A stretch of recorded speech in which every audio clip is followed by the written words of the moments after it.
is Tuesday, September 14, 2021, and we're coming live from Atlanta for a special edition of Roland Martin Unfiltered. A group of brothers here in Atlanta, they meet on a regular basis. I was invited to speak to them, and so we're going to be talking with them about a variety of issues. First of all, will we see an end of black mayors here in Atlanta? It's a mayoral election that could happen. Also, Atlanta is known as the Black Mecca in terms of business. What is the future for a black business in the city, but also for America? And also, what is the impact on the Georgia voting bill on the rest of the country? And lastly, we'll talk about the need for black America to be reprogrammed with John Hope Bryant, founder of Operation Hope, plus Dikembe Mutombo, who is our host. He is an international ambassador for basketball, and we'll talk about the role that he is playing when it comes to basketball across the continent, but also education. Folks, it is time to bring the funk on Roland Martin Unfiltered on the Black Star Network. Let's go. He's got it. Whatever the miss, he's on it. Whatever it is, he's got the scoop, the fact, the find. And when it breaks, he's right on time and it's rolling. Best believe he's knowing. Putting it down from sports to news to politics. With entertainment just for kicks, he's rolling. It's on go, roll, y'all. It's Roland Martin, yeah. Rolling with Roland now. He's funky, he's fresh, he's real, the best, you know he's Roland Martin now.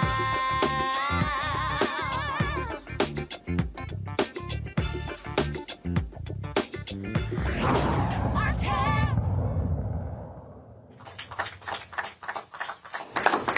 All right, folks, we are here in Atlanta at the home of Hall of Fame basketball player Dikembe Mutombo, where there's a group called Just Brothers, where they meet on an annual basis. And so some are here in person, others are virtual. And so I was invited to speak to them. I don't know what we're going to talk about, but I guess I'll figure that out later. But we decided to say, hey, let's also, I was always going to do the show, of course, and they said, hey, can we incorporate the brothers who are here into the show? And I said, well, why not? Because that's what happens when you own it. And so we're glad to be here, looking forward to this conversation. A lot of different things we're going to cover on the next 2 hours, and we certainly appreciate you guys being with us. Also, I'll be talking with the sister who is the first black president of Greenpeace, the environmental organization. I'll be talking with her on today's show as well. But first off, we are here in Atlanta, and as anyone who understands the history of this city, African-American mayors have transformed this city in a tremendous way. Now, remember, the last election, Mayor Keisha Lance Bottoms won by just 400 votes. So the question is, could we see the end of African Americans being mayor of the city of Atlanta? And so we wanted to kick off our conversation this way. So joining us right now is the former mayor of Atlanta, Bill Campbell. He joins us. Glad to see him here. Also, John Hope Bryant told me they have a rule that you're not supposed to wear ties to this meeting, and so you didn't get the memo. I didn't get the memo as well, and so I could have came in some sweats, but I didn't want to be too casual, but we certainly. I wanted to fit your show, sir. There you go. So you did it right, of course. And one of our elected officials here in Georgia, Roger Bruce. Glad to have both of you here. So how we doing? All right. All right, so let's jump right into it. A lot of people, Mayor, don't understand how the demographics have shifted in Atlanta. When we talk about other cities, Washington, D.C., people talk about how the explosion of growth in Prince George's County, well, a lot of people left Washington, D.C. Same thing here. Although people say they live in Atlanta, they actually live in Lithonia, or they might live in Gwinnett and other areas. And so how has the demographic shifts of African Americans moving to other places, bolstering those cities, impacted the voting population that's in the city? Well, when I was elected in 1993, the African American percentage was almost 70%. Now it's 47%. So there has been. African Americans are 47% in Atlanta, correct. The population or the voting age? Population. So Atlanta, the city, is no longer a majority black city? Correct. But the leading candidates for mayor in the election, which will be in about 2.5 months, are African Americans. One male, one female. One, the former mayor, Kasim Reed, and another who is the president of the city council, Felicia Moore. So I think you will continue to see African American leadership in the mayor's office for a number of years to come. And in fact, let me just also say that with the migration of African Americans in the surrounding counties, it's been a great positive because in all those jurisdictions, they have been turning out tremendous numbers of voters, and they have changed the dynamic of those counties, which were largely suburban, some almost rural. Cobb County, where the Braves Stadium is located, that's now almost entirely run by African American leadership, mostly African American female leadership. Gwinnett County, DeKalb County, all these, Henry County, Clayton County, these are suburban counties, and they were totally run by whites for many, many years, and very conservative, by the way, and that's all changed. So even though the dynamic for Atlanta itself has changed somewhat, those suburban counties who turned out in great numbers to shift the entire paradigm for the U.S. Senate with Warnock and Ossoff all came from this outward migration. But still, the fundamentals are from Atlanta. That's where the roots grow. This is where all people know that you vote all the time. Runoffs. The only place in the country where African Americans turn out in runoffs is in Atlanta. That's why Kasim Reed won by only 500 votes in a runoff. That's why Keisha Lance Bottom won 500 votes in a runoff. African Americans turn out all the time because that's the history of Atlanta. Dr. King, the civil rights movement, the colleges and universities, everything about Atlanta is geared towards making certain that we understand how precious the right to vote is. And of course, you know, we lost the paragon, John Lewis, back in July of last year. Think how much he wanted to understand that voting was fundamental. And of course, there's the John Lewis Voting Rights Bill, which is still bottled up in Congress. If we can get something that will stop these places, Georgia, Arizona, Texas, and these insane efforts to try to stop people from voting, it's almost it's un-American. But yet they're trying to do that in some way as a tribute to Donald Trump's efforts to try to undermine the legitimacy of the election. So African Americans are going to have an African American mayor in Atlanta. There's almost no doubt about that. But the migration outward has made a real difference also. So I think you can rest assured that Atlanta and perhaps Georgia, again, will play a leading role in the politics of the country. We often talk on this show about the role that voting plays. I mean, I get people all the time who say, man, you always talk about voting and we don't see it. And what I'm constantly trying to do is connect the dots, trying to get people to understand that there's a direct correlation between who gets elected, contracts, services. Maynard Jackson wins in early 70s. African Americans were getting 0.0012% of all city contracts. Right. And so you don't have the economic shift in Atlanta without combining the political power that shifted the economic paradigm. Yeah. But, you know, as the mayor just stated, you know, we've created new cities around Atlanta also. The city of South Fulton is 92% African American, and it's the fourth largest city in the state. And we just created that 5 years ago.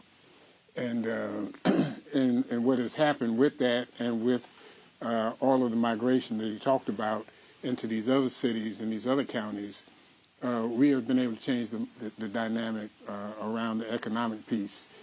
Because we now control it. We control and again, for the people who don't understand, we talk about the economic piece. We're talking about bond elections. We're talking about all type of contracts that are coming out of the city, out of the school district, out of the county. Yeah, even simple things. You know, the school systems, the city, the government, got to buy toilet paper. Got to buy it from somebody.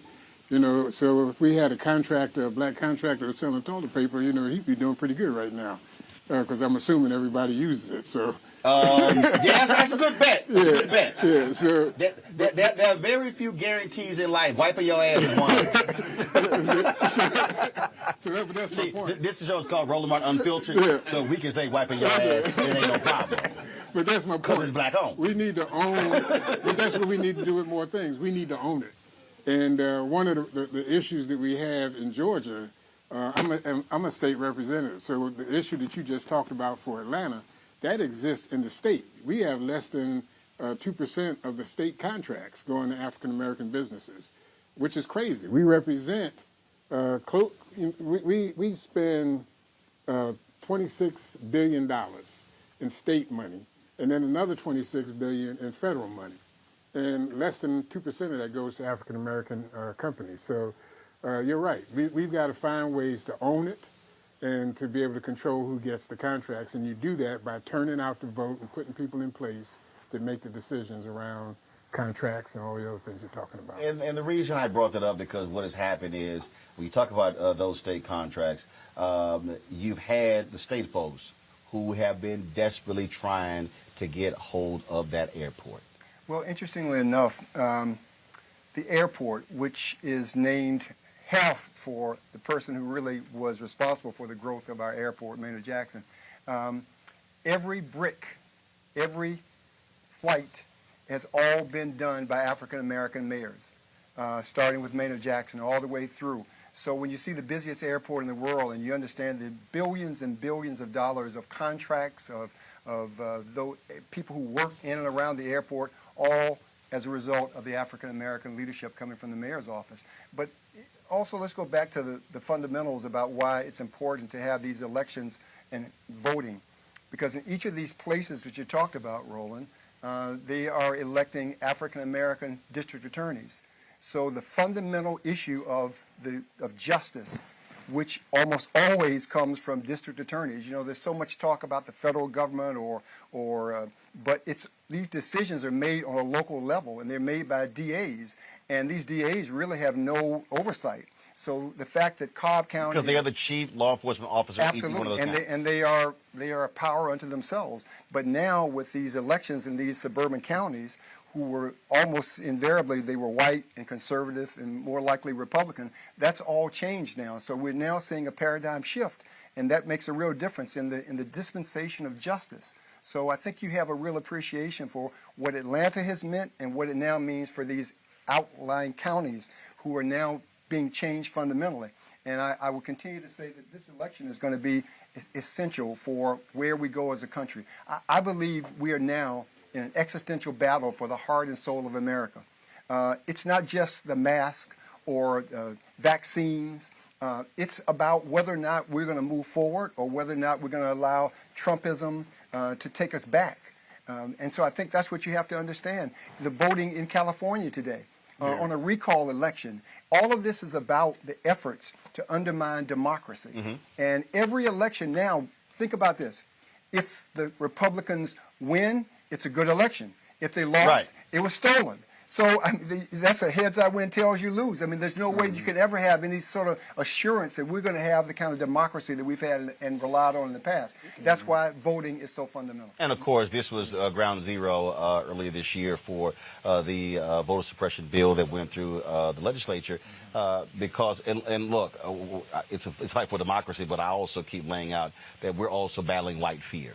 That what this is really about is scared to death that black people are turning out, scared to death that Native Americans are turning out, others are turning out, and they see what is coming because they're going to have to do in other parts of the country what white folks in Atlanta learned. Yeah. They had to share the power and the money. Yeah, exactly. And we're in a situation, you know, when democracy was working for white folks, they like democracy. It's not working for them right anymore. So, I mean, deep in my heart, I really believe that they're trying to change the form of government that we have. Oh, no. That's not just your heart. No, that's in reality. Yeah. That's what the takeover of the Supreme Court was about. Yeah. That's what control of the federal bench was about. Because if you do have black folks who are in power, if they sue, they go to the federal courts, they can always throw those laws out. They throw them out. And that's what this is all about. It's changing it so that they can stay in control. You know, we were talking the other night, and it's almost like apartheid. You know, that they want to take us back to what South Africa used to be and be able to control it as a minority. You know, when you look at this filibuster that they're doing in Washington, that's the minority controlling the majority. Right. And so they're trying to do that in Washington, they're trying to do it here in Georgia, they're trying to do it all over the country, and people better pay attention. You know, we were talking earlier, and I'm scared to death about what's happening in California. If they get rid of that governor, and that black guy goes in there, and he changes the form of government that we have in Washington, I mean, a black person being responsible for changing the balance of power in the United States against black people, it's hard for me to fathom that. Oh, well, first of all, Larry Elder is one of the most evil, demented individuals out here, and he's a brother that Harriet Tubman would have left behind. Yeah, or thrown. You said keep him. Or shot him. And I ain't got I don't mince words. I don't play. You know, I saw some tweet by Megyn Kelly. She talked about how dare these folks criticize this man's daddy went through Jim Crow. I was like, well, clearly his damn son didn't learn nothing. He didn't learn nothing. And so they must went to the school. They went to the school of Clarence Thomas being raised. I don't know what the hell's going on there. But the thing that the last question for both of you is this here though. I believe though that there are a lot of people out there who say, okay, I hear you, but they don't see or feel the impact of voting. And so... No, they do. They actually do. Well, they just don't appreciate it well, because but, it's the schools, it's the, right, but, it's the justice. But that has to be properly explained because Yes. what I've said is it's not going to work to say somebody died for your right to vote. They like, okay, sorry, that ain't flying with me. And so I fundamentally believe that we have to have a resurgence of citizen education workshops and class that walk folks through that because, again, for that person who doesn't watch this show or they're not reading the newspaper, they're not looking at sites, they're just kind of like, man, I don't see it, I don't feel it, all this will sound the same. And so we've got to walk folks through that, and that means going back to those neighborhoods and going back to precinct captains and block captains and literally retraining because you do not have the level of citizenship training in school that you used to have. But that's how Ossoff and Warnock were elected here in Georgia. It was a door-to-door effort. It was re-educating. It was getting people back to the polls, the old fundamental ways of making certain that you're contacting your neighbors, your relatives. Right. And that's what actually happened in Georgia. Right, but what I'm saying is that has to happen when the election is over and then in the off year. And saying, we need you coming to the city council meeting, the state board, the school board meeting, the state legislature, because, again, we're very good to me at mobilizing around the election. But the election is the end of one process. Right. It's the beginning of another. Yeah, we've got to do it year-round is the bottom line, and we got to do it early on. They're not teaching these kids anything about black history in schools.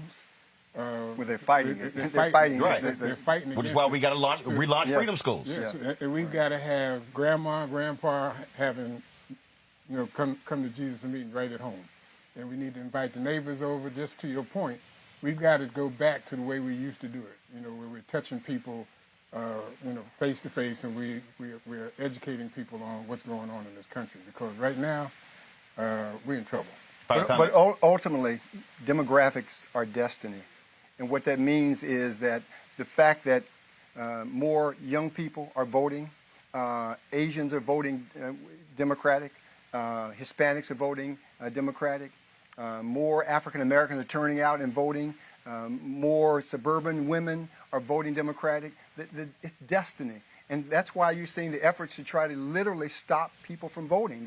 But that's not going to work ultimately. We just got to make certain, as you say, to educate and motivate and get people to the polls. Well, it's destiny in some places. The Texas Monthly just had an article how a number of Latinos in South Texas flipped in a huge way, 200% and 300%, going from Hillary Clinton voters to Donald Trump voters. And Democrats were just sort of assuming that was going to continue. But many of them... They're not monolithic. They're not monolithic. Right. But many of them are identifying with white values as opposed to minority values. But again, that's where, to me, the education has to come in. And so, at the end of the day, for us, we can't wait on anybody else. And we've got to maximize our numbers. Gentlemen, I certainly appreciate it. Thanks a lot. Thank you. Folks, got to go to break. We come back. We're going to talk about COVID, its impact on this state, and what we are going to do to ensure that African Americans are fully aware of getting vaccinated. Also, we'll talk about black economics in Atlanta, but also broadly across the country. All of that and more as we have the special edition of Roland Martin Unfiltered from the Just Brothers meeting here in Atlanta. We'll be back on Roland Martin Unfiltered, the Black Star Network, in a moment.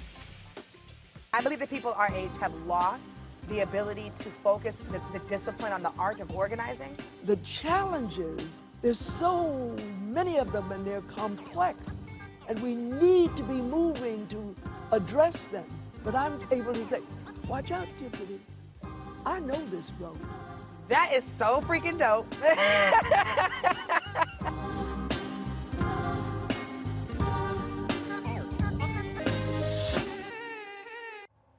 right, so a lot of y'all always asking me about some of the pocket squares that I wear. Now, Robert don't have one on. Now, I don't particularly like the white pocket squares. I don't like even the silk ones. And so I was reading GQ magazine a number of years ago, and I saw this guy who had this pocket square here, and it looks like a flower.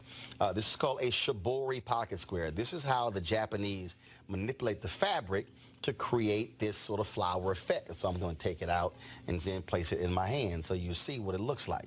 And I said, man, this is pretty cool. And so I tracked down, it took me a year to find a company that did it.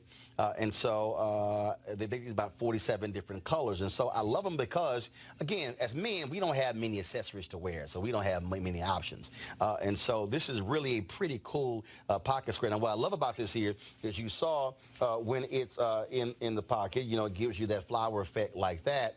But if I wanted to also, unlike other, because if I flip it and turn it over, it actually gives me a different type of texture. And so therefore it gives me a different look. So there you go. So if you actually want to get one of these shibori pocket squares, we have them in 47 different colors. All you got to do is go to RolandSMartin.com/pocket squares. So it's RolandSMartin.com/pocket squares. All you got to do is go to my website and you can actually get this. Now, for those of you who are members of our Bring the Funk fan club, there's a discount for you to get our pocket squares. That's why you also got to be a part of our Bring the Funk fan club. And so that's what we want you to do. And so it's pretty cool. So if you want to jazz your look up, you can do that. In addition, y'all see me with some of the feather pocket squares. My sister, who's a designer, she actually makes these. They're all custom made. So when you also go to the website, you can also order one of the customized feather pocket squares right there at RolandSMartin.com/pocket squares. So please do so. And of course, it goes to support the show. And again, if you're a Bring the Funk fan club member, you get a discount. This is why you should join the fan club. Floyd's death hopefully put another nail in the coffin of racism. You talk about awakening America. It led to a historic summer of protest. I hope our younger generation don't ever forget that nonviolence is soul force. Priceless.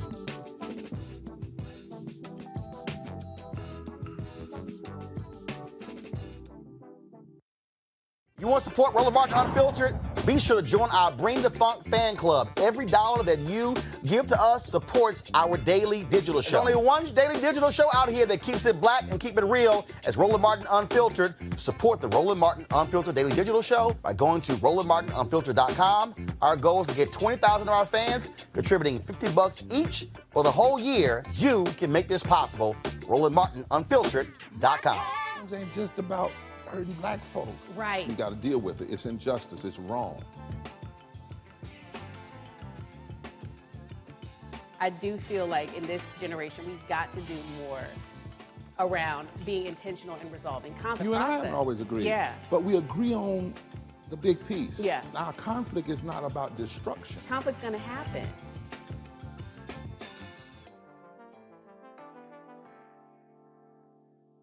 Hello, everyone. It's Kiara Sheard. Hey, I'm Taj. I'm Coco. And I'm Lily. And we're SWV. What's up, y'all? It's Ryan Destiny, and you're watching Roland Martin Unfiltered.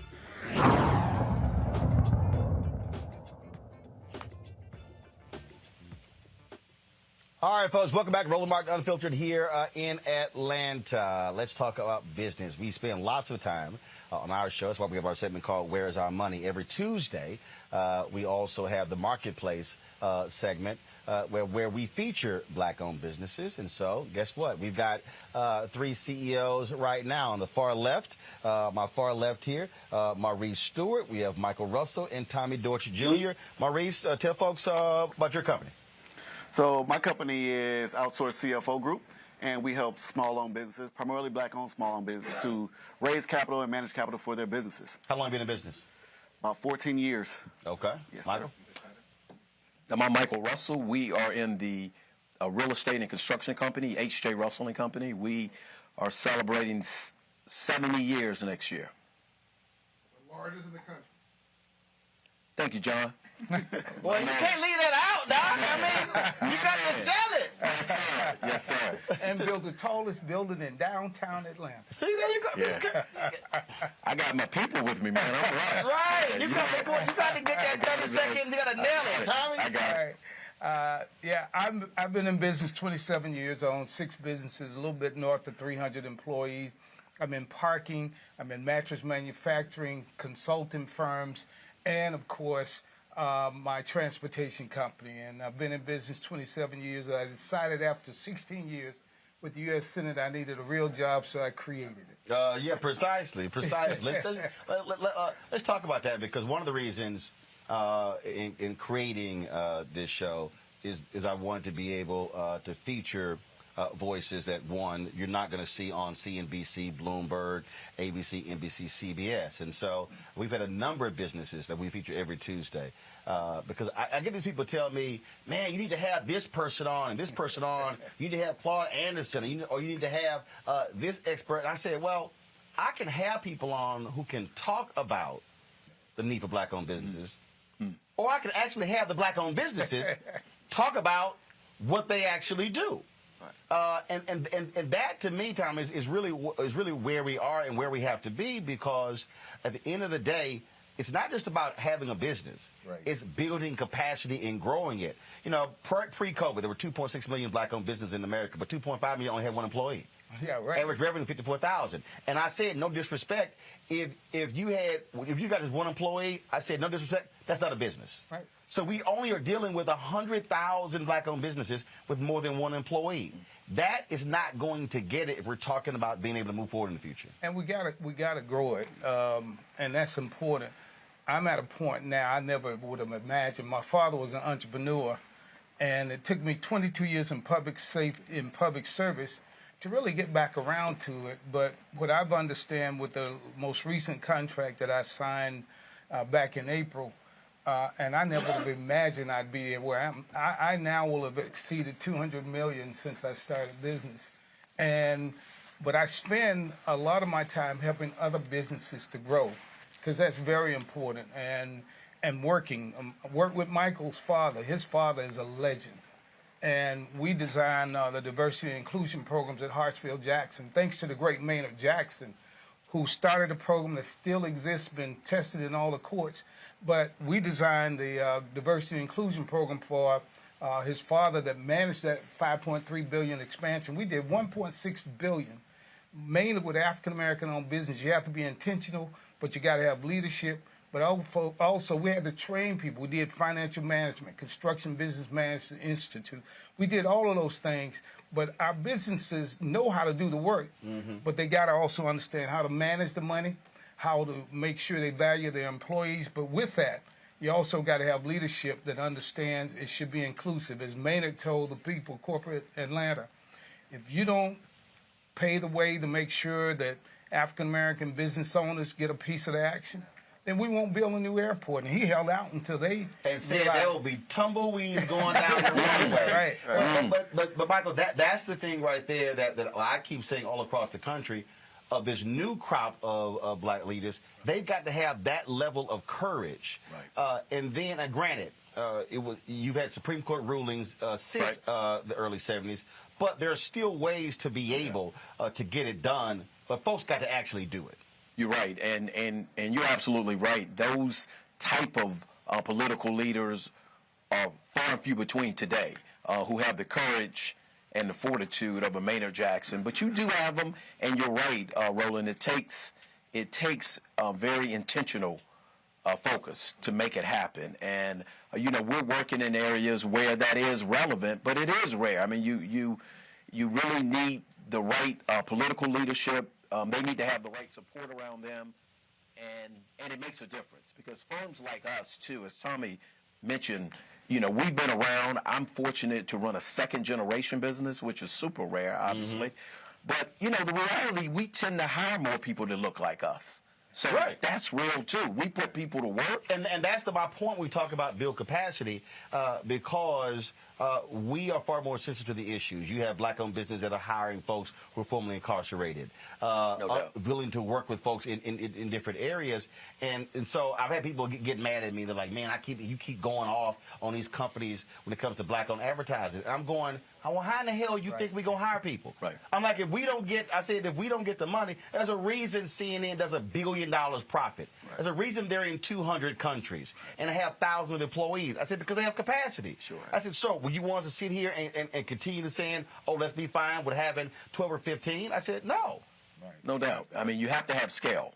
I mean, scale creates opportunity, and we, and frankly, we as an organization are really being more intentional about how do we hire more black vendors? How do we partner with more black firms? And we have an institute that we've set up about growing black entrepreneurship.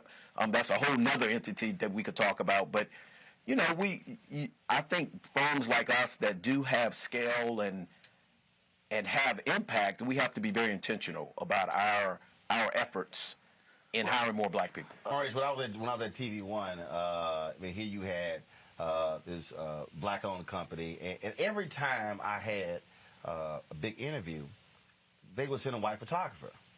So I remember so I was like, okay. I said, now, I want everybody to eat. I said, but y'all do know them white networks ain't hiring black photographers. Right. And so finally, it was when I had the Bill Cosby interview. This is right before all the news broke with the allegations against him. And I'm interviewing him, and this photographer, he's taking pictures, and the flash is going off. I'm like, don't this fool know we shooting video? Like, using that. So I walked into the PR person I said, don't you ever send... I said, y'all gonna send a black photographer who understands how to shoot black people. I said, now I don't care who the hell y'all hire for the rest of y'all stuff. Y'all gonna find somebody black. And I said, I advise y'all not to make the mistake again. This was her first day on the job. She was like, what the hell did I walk into? But and so when we would travel to do our show, we would go to L.A., I would go, no, I want to, because I don't do that cold food, don't come in that box lunch stuff. Okay. If y'all got a box lunch business, sorry. I can't stand cold food. I said, no, I want a black restaurant. Yeah. I said, we're going to use black limousine companies. I said, because if we are not hiring them, I said, it's a good bet other folks are not hiring them. Right. Well, I mean, I think you talk about intentionality. And so it's a good time to be black in business, in my opinion, right now. There's a lot of money out there. Access to capital is being made available to black businesses.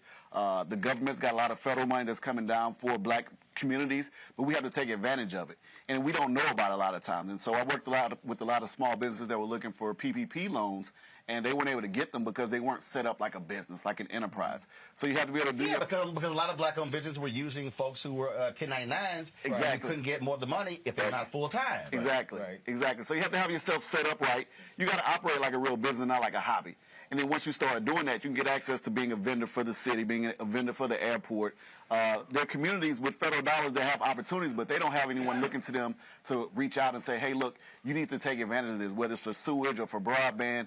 So we need the communities to know about what's out there and be intentional about going out there and getting it. But it's also, Tommy, is understanding the business of the business. Correct. There are a lot of people who are enamored with the idea of saying, I got my own company. Right.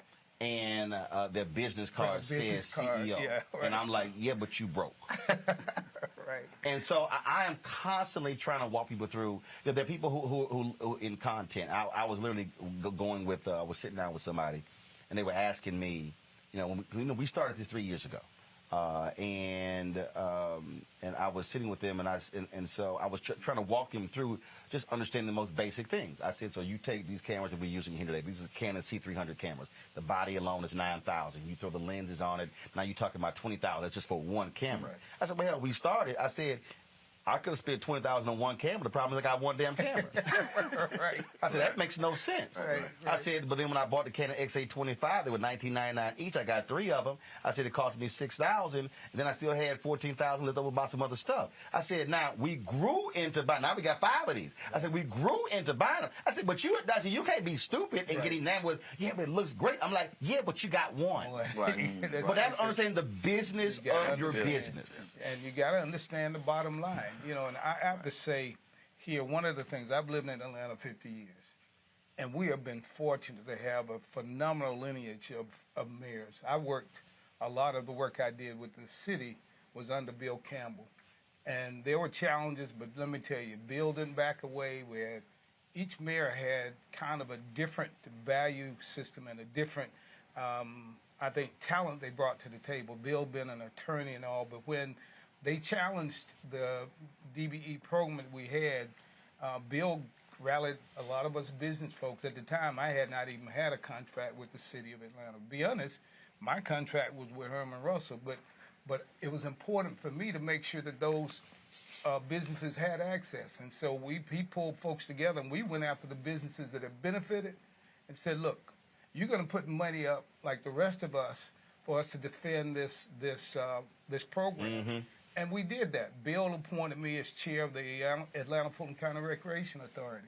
We built Phillips Arena at the time, is now State Farm, without one penny of taxpayer money because of its creativity. And when we look at Atlantic Station, and we had black people involved because Maynard was the godfather, and everybody followed him. Ambassador Young brought a different talent, and Kasim brought a talent, and Keisha brought a different talent. But the key was all of us stand together, and even to this day, they're still trying to keep people in. But we have to understand we've got to teach and help our folks. Because when I was with the Senate, I helped to create at least 31 multimillionaires with Sam Nunn through procurement. He was one of the most powerful senators. But I had to go sit with, I remember this one guy had a phenomenal restaurant, made SBA make money available to him, and I drive up, and he got a red Porsche sitting out in front of his restaurant. So I had to go have a little come to Jesus with the brother, because SBA, I knew they were going to come in, and when they tried to take his loan, I had to pull a muscle on him, but I had to sit him down and say, look, you haven't made it yet. Why are you putting this? Because one, your customer's going to leave. Right. And other folks going to stop. So we have to teach our people how to be good business folks and to be there for them. And that's what, with this innovation center that H.J. Russell is doing and building, the Atlanta Business League, we've been working, one of the oldest business development groups. But I say to everybody, we've been blessed, but we have to share those blessings. That's why my wife and I give away at least 1/3 of everything we earn back to community and with my foundation, because I understand I'm not the smartest, but even though my relationships, I hold everybody accountable with these other companies. They got to reinvest. PPP, I have Wells Fargo calling me. I had the people from BB&T. I went to National Unity Bank because I knew all of our black businesses weren't getting those opportunities. Right. Went to a black bank, New Birth. Because there were fees associated with the PPP, that's why the major banks were sucking a lot of that money up. Right. And my church, New Birth, with our friend, we went to Citizen Trust. The 100 Black Men of America, we went to Citizen Trust. We used black banks because there are only 18 left. Right. And we went to those black banks and invested our money. We got our PPPs from them. And we continue to move, but we have to understand we can't expect folks to give us opportunities if we aren't providing opportunities ourselves. And Michael, that's why we are literally building out our new studio in D.C. Lighting company, black. The drapes, the green screen, the black drape company out of L.A. They black. The set that was built, brothers built that. The new set that's being built that. The engineers who did our control room, black. So it wasn't hard finding them. Right. Bob just got to look. I do want to talk about, though, and this is that constantly bothers me, and I've spoken at a number of black chambers of commerce events all across the country. Rarely on the agenda, mergers and acquisitions and joint ventures. Yeah. And I gave a speech at the Department of Transportation. It was a sister came up to me when I was done, and she said, for the last 3 years, my partner and I, we have been preparing to sell our business. She said, it wasn't until listening to your speech that it hit me we could actually go acquire somebody else. Right. And that's also part of the deal when we talk about capacity. You talk about Herman J. Russell, when y'all do business in other states, y'all have partnered with other folks. Sure. as opposed to saying, oh, we can just do all this stuff ourselves. Talk about why that's also valuable to build a business, having a partner with someone, not trying to be in your own silo, saying we going to see all the money ourselves. Well, it's a couple things. One, it's about risk management. I mean, sometimes partnering is about managing your risk, particularly if you're talking construction, which is a risky business. You need to have a partner who you think brings value to the table like you do, both financially and technically to help. Secondly, it gets to leveraging. You know, how do two firms come together and 1 + 1 = 3? You know, which really it can be technical, it can be political, it can be just skill set around a certain thing.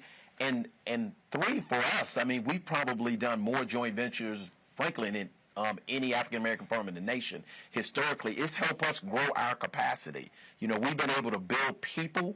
Now, the key is being able to keep those people. After you have them on these jobs, you have to, continue to work hard to grow your human capital because, really, I mean, you're in the service business, and service business is people. So, and that's always difficult for black businesses is how do you grow people and keep them? And certainly for my business, it's difficult because particularly in these times, the majority firms love to get a black business person that's been with Russell for 10 years and I've trained them, I've grown them, so you really got it. It's a very tricky proposition, but it's critical to being able to grow your enterprises. How can you grow your human capital? Which means, as a business owner, you gotta, keep your humility and understand that it's not all about you. It's about your people and being able to grow. It's a bit to grow and retain people. It's so funny you're talking about that. Dr. Ebony Hilton is with the University of Virginia. We've had her on our show numerous times, talking about medical issues in COVID, and just got signed as contributor to MSNBC. And so she, because of that deal, no longer can appear on our show. And I've got folks that are like, oh my goodness, but you built these people up. I said, no, it's all good. I said, I'm going to go find another 15 doctors. And then if they hire those 15, I said, that's cool. I'm going to go find me another 15. I said, y'all, because trust me, when you turn on all these cable networks, most of the black people you see, they all came through me. There you go. And I'm like, oh no, I'm going to go find some other black people. See, you've grown capacity. I mean, you've grown capacity, and that's so critical. Only when you have black companies of some scale can you start to train and grow people. And you're right. If they got it in them, particularly to be an entrepreneur, hey, we came from entrepreneurship. Right. I mean, I can't hate on somebody wanting to be an entrepreneur. I literally had one of my young ladies. She left to go to another company, and she was all scared. She's like, "I thought you were gonna get mad." I was like, "I said I ain't never got mad when somebody left." Yeah. And I've never tried to talk somebody out of leaving. Right. And people looked at me like, I don't understand why. I said because if you felt that you made the decision, time for you to go. I said I'm good with that. Right. I said I'm fine with that. Now I'm gonna go find somebody else. Sure. Right. I said so. I advise you. Don't come to me trying to bluff. Don't come in 3 months, huh? Right. Or don't try to come bluffing, saying, well, maybe I can get more. I said, no. I said, because I'm going to let you leave. Yes. I'm going to let you leave. Go ahead. You want to make a point? Go ahead. Well, I was going to say earlier, you talked about entrepreneurship, and I think it's one of the underrated forms of becoming an entrepreneur is through buying a business. And so when I left corporate America, I bought a business. And I went through the process. Do I start a business? Do I franchise? And that's what we think of as entrepreneurs. But when you buy a business, you can buy a company that has a stable cash flows. Right. They have a history, so you know where your customers are coming from. You've got something that you can build off of. That's how you get to 1 + 1 = 3. And now they've got what's called the silver wave. So you have a lot of baby boomers that are retiring. These people have had businesses for a very long time that have been successful. We can come in, leverage capital that's out there and available, and buy something that can replace our income multiple times over using a limited amount of cash. And so I think something like M&A and buying businesses is something that's very, very underrated that we should be talking about a lot more in our community. I can't tell you. I mean, I know I probably have done 30 different events, and M&A has not been on the agenda of a single one of those conferences. And I said, God, I said, I don't know. I said, you're not. I said, the day of being John H. Johnson launching a magazine and 65 years later, I said, you're the largest. That's gone. I said, it's just not going to happen. Right. Real quick before I go to break, I do that actually this because the thing that also drives me crazy, and I would love to know how have you had to deal with this, when you're dealing with black folks who want to stay in silos. When we launched this, I literally went to every major black-owned media company and I said, I don't need to try to sit here and build it by myself. Right. Nobody wanted to partner. And I'm sitting here going, none of y'all have digital. What are you doing? I'm coming to the table with 3 million fan base. Right. What are you doing? And and I said, if Fox and Disney and Comcast are all acquiring and merging, what makes you think we're different? I look at some of these cities. I'm sorry, and I tell people that there's no reason to have more than one black newspaper in any city. I'm sorry. You're right. The economics make no sense whatsoever. Right, and that's what I look at what Bill Picardo's been doing by buying them up and trying to joint those through. Their biggest mistake was letting me leave. Yeah, right. Because they didn't listen to my advice. Right. And they came back and they were like, damn, we should listen to you. But again, that's one of those things that when you do buy something, listen to the folk who know what they're doing. Because what they're doing, what they just announced, this website thing they just announced in 2021, I had them there in 2005. They would have been 16 years ahead of the game. So that's also part of the deal. I know, I got you. And I like what John, I know you're going to interview him shortly, John Bryant, and what we're doing at Operation Hope with the 1 Million Black Business piece to try and grow and scale those. But you're right. The important thing is I've had people who were partners, and when I found out I was doing more work and doing more of the cash calls, I bought them all out. And I realized in business, now Bill Picard can be my partner anytime. If he's doing $1 billion worth of business every year, right, that's the kind of partner I want. Right. And then one of my partners was the former president and CEO of Aflac from Cuba. Good friend, close brother. Brought him in, but I had some great friends who are good people who are in public service and good people that can do whatever, but they didn't have the business acumen.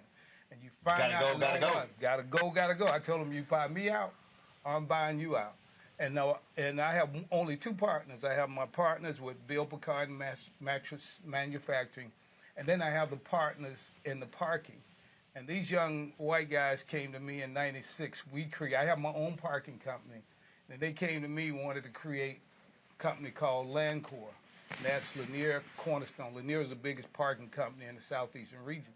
And so when they came, they said, we don't want you putting your money in. We just want you affiliated, your name. We create this company. You're the majority owner of the company.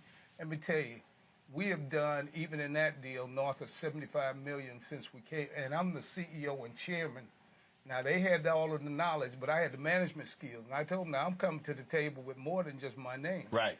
But I've done that with a lot of black-owned businesses. That's important. Not black business, but black-owned business. Right. And so there are some great brothers and sisters out there in the business. I was just with Case Lawal. You know, your home, and he's phenomenal. Absolutely. Started at Fort Valley, graduated at Texas Southern. So you got to look at people who are in the business. Like you said, if they would have combined like the efforts to try and get black banks to combine earlier, we'd be farther ahead right now. And so you're right, Roland. You can't be afraid, because for me, I'd rather be with my brothers and sisters, because we're all going home. We're going in the same neighborhood, and some are going up other places. I'm in Cascade Heights. I'm where your dad and everybody else, where the black money. I mean, and I'm so proud. People going to Buckhead, and they're finally getting crime up in Buckhead. We've been dealing with it in our neighborhood for years. All of a sudden, it's a crisis, when in fact, it's been going on for years, but now that they get hit with it. But all of that, it's just simply say, we got to learn to trust, because if I don't eat fast food anymore. Well, I hope my sponsors don't hear that. But I don't eat fast food. When I go to... You know you eat fast food. You try to say that so your wife watches. Stop fronting. See, y'all, Tommy lost a lot of weight. So Tommy like Luther. This is like big Tommy, little Tommy. Big Luther, little Luther. See, that's what we got going on right here. So that was for his wife. That's it. He ain't got nothing to do with his partner. He was like, my wife listening. I don't want her to know I got me a burger. Go ahead. But we have to remember, there are a lot of our people who go have a bad experience with a company that's black owned. I'm not going back. And they have bad experience with white folks. White folks mistreat you, and they can't wait to get back. Right. But what I do is take a teaching moment. If I go to Buckhead, and I'm at, let's say it's a McDonald's, and I get great service, and I go to Bankhead, and little sister say, what you want? I take the time to have a teaching moment. But I call that manager. That's right. And I say, I'll be back, but you got to give me the same thing. Your food, your menus are the same. You got to train these young people. And that's what our people got to understand. Give us service. No longer do our communities go because you're black, even though we got to get them back to be that way, like the Sweet Auburns. But we have to teach, but we also have to make sure that we are doing our part. And when it's wrong, you don't just leave. You sit and talk with them, because sometimes they don't know. And when you don't know, you don't know. That's part of it. But Atlanta still has one of the largest black business ownerships, and we have to keep moving and working. But I wouldn't live in any other city than Atlanta. All right, then, gentlemen, I appreciate it. I would, Houston, but I'm from there, so you know. I was with the mayor last weekend. That's what I'm just saying. I know he's a good alpha man. Just come to the Omega chapter soon, okay? Gentlemen, I appreciate it. Thanks a bunch. When we come back, folks, we're going to talk with the first black president of the environmental group Greenpeace, and more from Atlanta. We'll talk about black education, COVID, and also the need to retrain or reprogram the minds of black America. And we'll chat with Hall of Famer Dikembe Mutombo. All of that next on Roland Martin Unfiltered, broadcasting also on the Black Star Network. Back in a moment.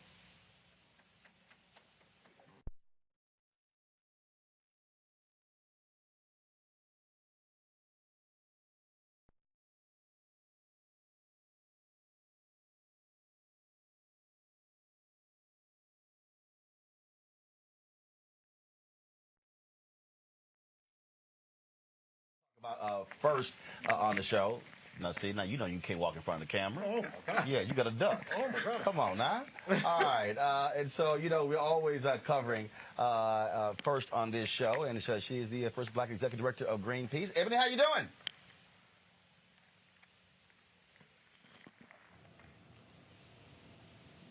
All right. I'm not getting Ebony. I'm here now. Can you hear me? All right, now I can hear you. Now I can hear you. All right, so how you doing? I'm fine. How are you, Mr. Martin? I'm doing great. First of all, Mr. Martin, my daddy, I'm Roland. You Roland, okay. Tell me, well, so for there are a lot of people out there who don't know what Greenpeace is and what they do, so let our folks know. Sure. So Greenpeace is the largest environmental campaigning organization. We're a global organization made up of about 57 offices across the world. We have an office in the U.S., well, 2 offices in the U.S., and we are here to fight ecological destruction. And of course, climate change is the biggest thing that we're focused on right now. So we do that through creative communication and also nonviolent direct action. And so, first of all, you know, a lot of people may remember Greenpeace stopping lots of ships in the high seas in the 80s and 90s. How has Greenpeace adjusted its strategy?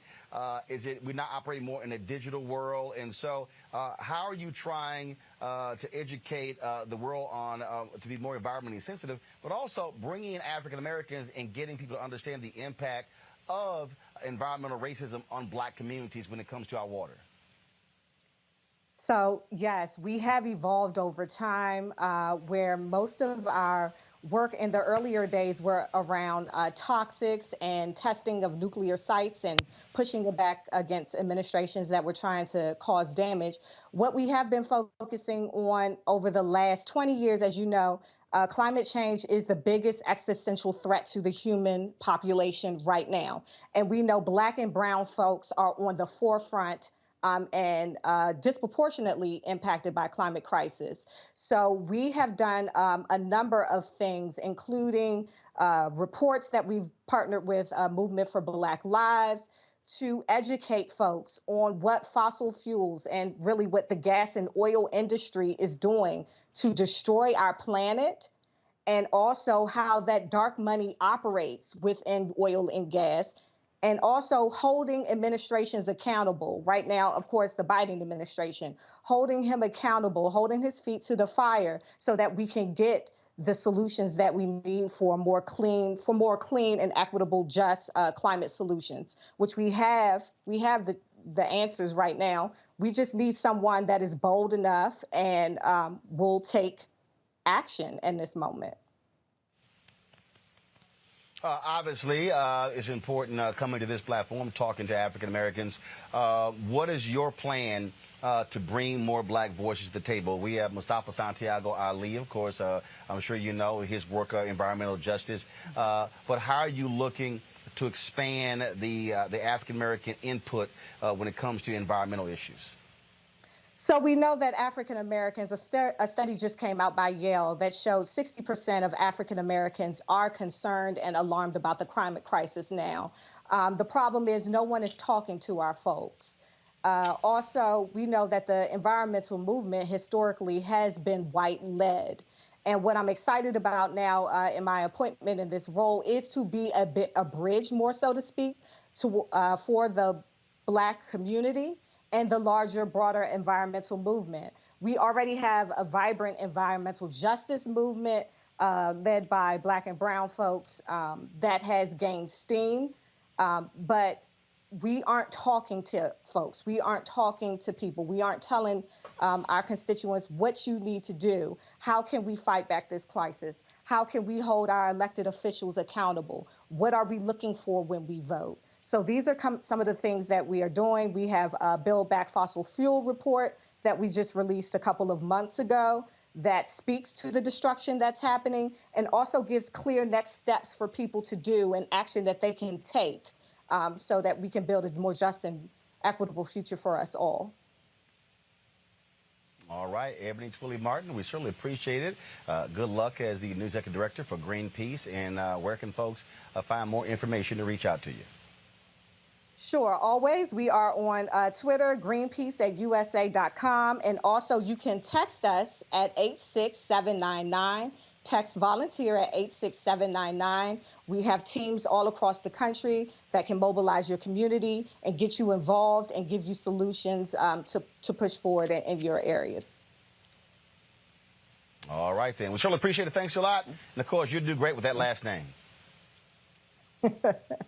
I'll tell my husband. Do that. I appreciate it. Thanks a lot. Folks, going to a break. We come back, we'll talk black education here on Roland Martin Unfiltered, streaming on the Black Star Network. Back in a moment.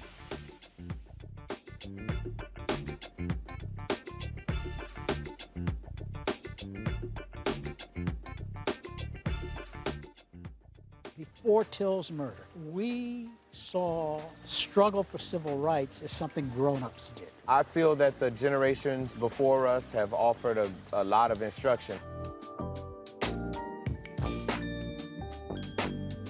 Organizing is really one of the only things that gives me the sanity and makes me feel purposeful. When Emmett Till was murdered, that's what attracted our attention.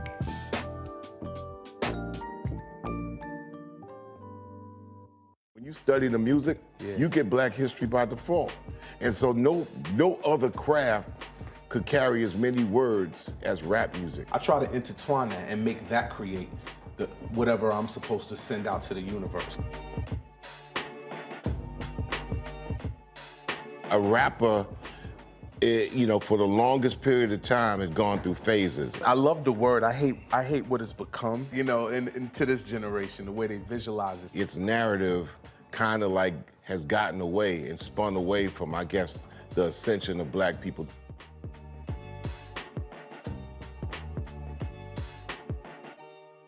You want to support Roland Martin Unfiltered? Be sure to join our Bring the Funk fan club. Every dollar that you give to us supports our daily digital show. There's only one daily digital show out here that keeps it black and keep it real as Roland Martin Unfiltered. Support the Roland Martin Unfiltered daily digital show by going to RolandMartinUnfiltered.com. Our goal is to get 20,000 of our fans contributing $50 each for the whole year. You can make this possible. RolandMartinUnfiltered.com. I'm Shantae Moore. Hi, I'm BB Winans. Hey, I'm Donnie Simpson. What's up? I'm Lance Gross, and you're watching Roland Martin Unfiltered.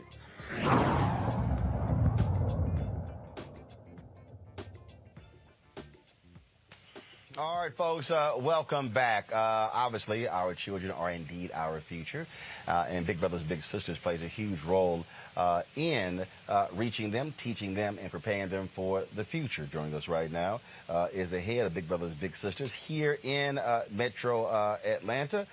Glad to have Kwame with us. Kwame, first of all, how you doing?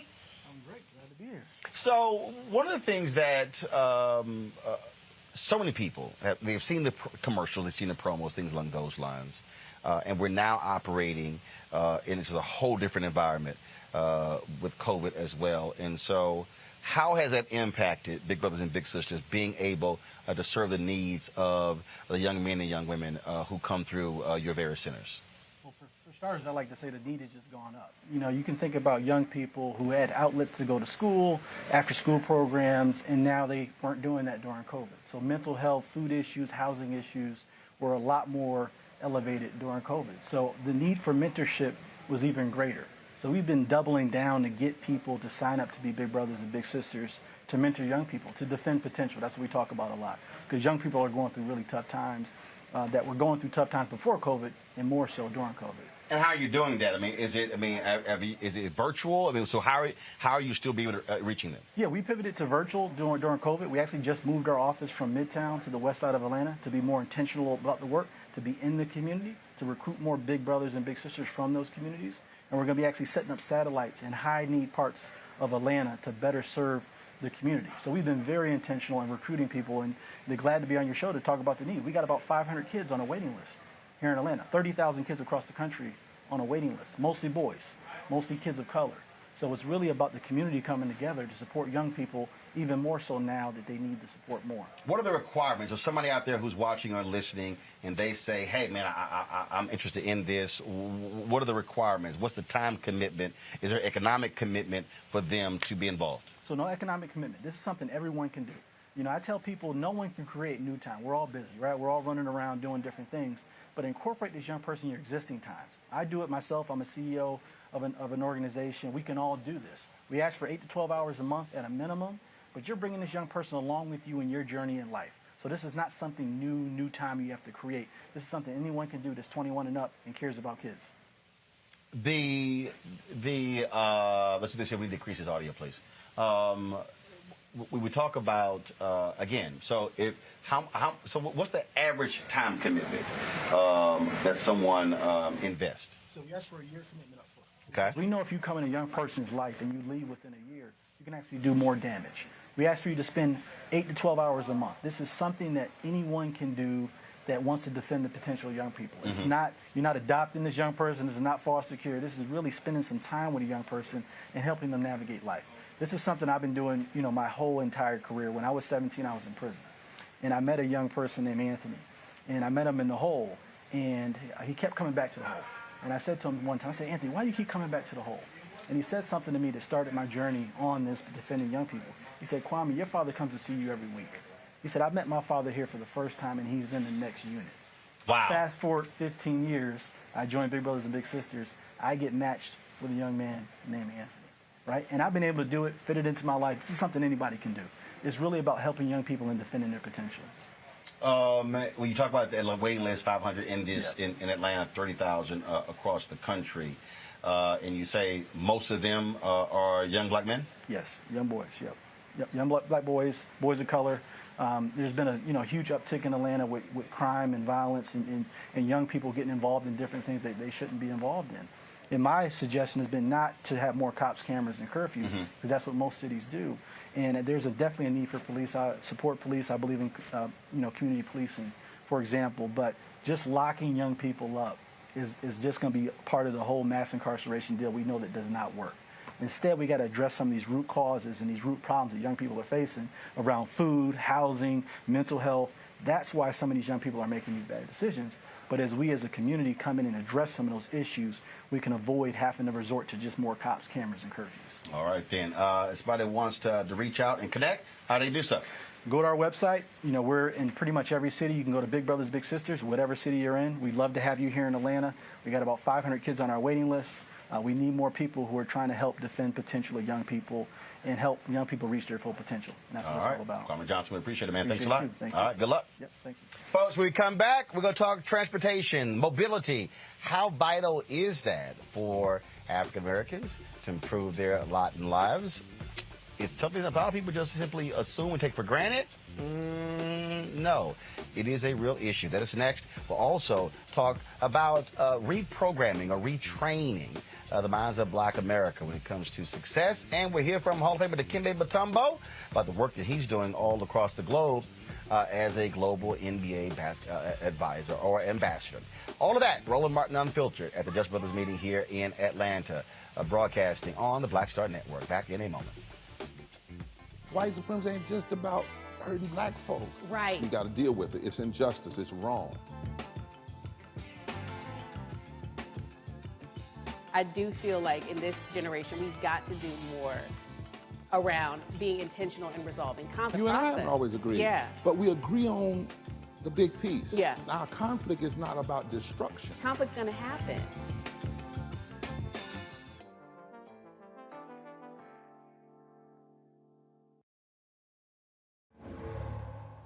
All right, so a lot of y'all always asking me about some of the pocket squares that I wear. Now, Robert don't have one on. Now, I don't particularly like the white pocket squares. I don't like even the silk ones. And so I was reading GQ magazine a number of years ago, and I saw this guy who had this pocket square here, and it looks like a flower.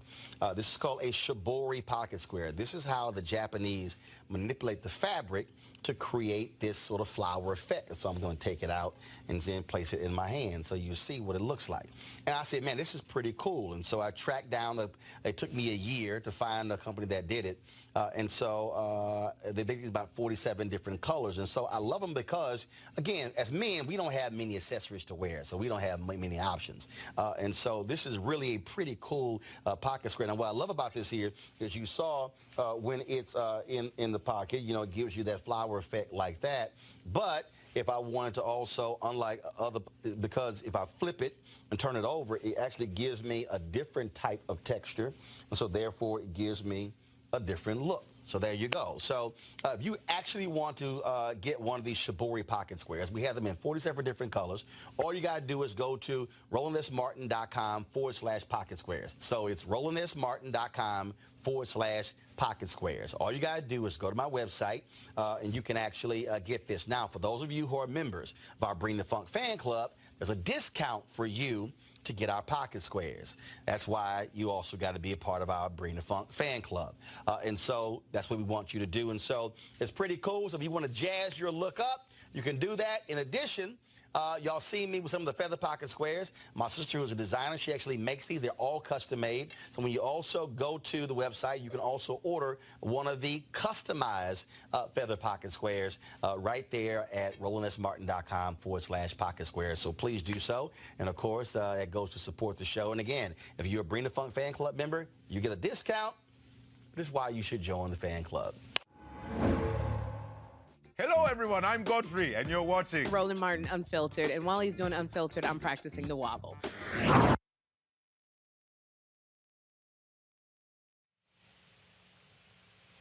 All right, folks, welcome back. Lots of conversation in Congress when it comes to raising taxes, not only on corporations, but also the individual tax rate. What could the impact be on African Americans? Joining us right now is Earl Peak. He is in, as we just say, he in the money business. Yes, in the money business. Earl, glad to have you here. What's the name of the company? Diamond Ventures. And that is? Diamond Ventures is a venture capital and finance firm. We deploy capital for the Black Economic Development Fund. We also advise corporations and governments on deploying capital both in the United States and private companies. A lot of folks say that corporations are not paying enough in this country. There should be an increase in the corporate tax rate. It was cut by Donald Trump. Also, President Joe Biden and Democrats are talking about raising the highest income tax bracket to what it was pre-Trump.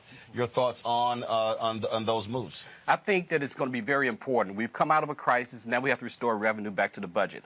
Right now we have many of these finance programs. You have the CARE Act, you have the stimulus bill, you have the American Rescue Act.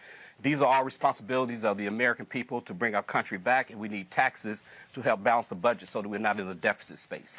And one of the things that I'm constantly also trying to explain to people in terms of where we are is that when we look at the amount of money, corporations are parking so much cash. I forgot, one of the banks literally said, hey, y'all got to send y'all money elsewhere.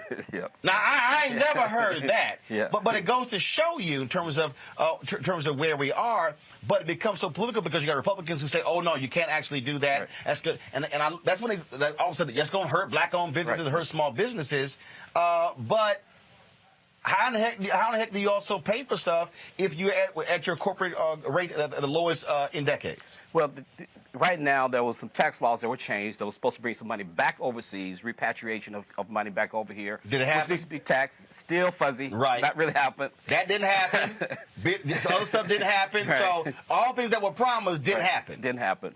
And it needs to be fixed now in legislation. I don't know if it's a part of the discussion of the stimulus bill and the infrastructure bill and all of that, but somehow we got to balance the revenue against the spending. That's very needed to get these companies back up and going. And one of the things that's interesting when we have this conversation, and when we talk about increasing black-owned businesses, folk have a totally different view when all of a sudden they see a few more dollars in their pocket with that Trump tax cut. Right. Yeah, they see this cash flow, but somehow this is a time where you got to be more wise in planning. You got to deal with cash flow. You got to deal with building equity to be in a position like what you talked about in your earlier panels about acquisitions, about mergers, about collaboration, and finding a way to come into an investment fund, even if it's on your block, to do these type of small acquisitions that grow into bigger acquisitions. So we're flush with cash. I tell people there's a lot of candy in the air. Everybody's getting a cavity, but it won't last forever. So this is a time to be wise and do planning, engage our black lawyers, our black CPAs, our black financial professionals to find out how do we build a lasting business that goes beyond the crisis. And obviously, you're going to have a battle on Capitol Hill when it comes to actually trying to make those changes. What are you telling, where should black businesses be? Because you're going to have some people who say, oh, I don't want to see that increase. That's just going to hurt me. Well, Roland, one of the things I met with the Deputy Secretary of Commerce with a bunch of black leaders, some of who were in this room a couple of weeks ago. There's a plethora of cash over there for infrastructure and for connectivity and for telecommunications. These are the digital ways to deal with the future, the digital infrastructure and to build the human infrastructure. And they have to take all of this and build it into a thesis that comes up with a solid business foundation. Okay. All right. Well, look, we'll see what happens. It's always contentious when you start messing with folk money. And we know a lot of these companies have massive lobbyists. Right. They do not want to see those tax breaks go away. But as you said, at the end of the day, look, if we want to pay for nationwide infrastructure, the money got to come from somewhere. Got to come from somewhere. Got to raise revenues, and the way to raise revenues is through taxes. All right. And all that. I appreciate it. Thank you very much. All right. Thank you. Stay right there. All right, folks, going to go to a quick break. We come back. We're going to talk with John Hope Bryant on the need to reprogram Black America. You don't want to miss this conversation. You're watching Roland Martin Unfiltered, broadcasting live from Atlanta on the Black Star Network. Black women have always been essential. So now how are you going to pay us like that? And it's not just the salary. I mean, there are a whole number of issues that have to support us as women. Yeah, but that's what we deserve. That we shouldn't have to beg anybody for that. And I think that we are trying to do our best as a generation to honor the fact that we didn't come here alone and we didn't come here by accident. I always say every generation has to define for itself what it means to move the needle forward.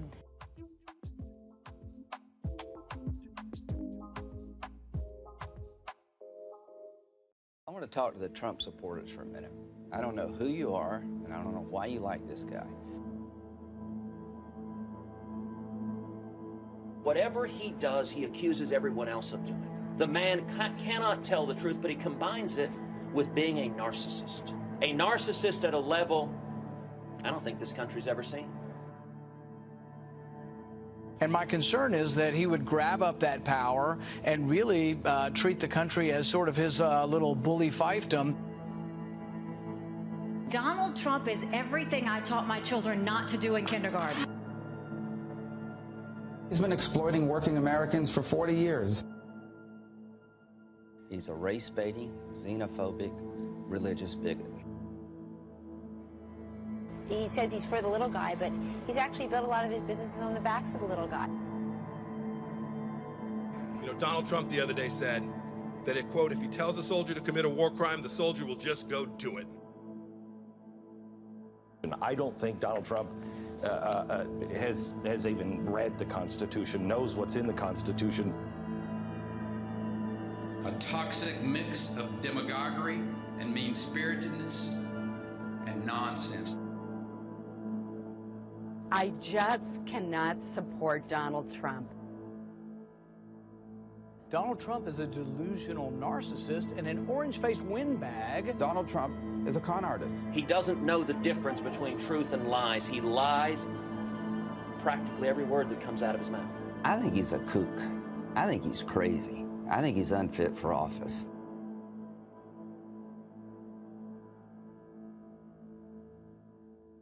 People our age have lost the ability to focus the discipline on the art of organizing.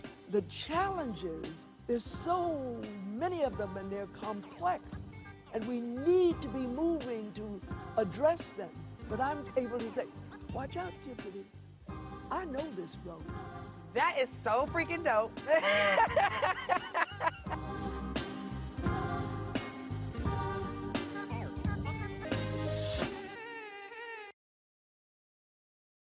I'm Deion Cole, and you're watching Roland Martin Unfiltered. Stay woke.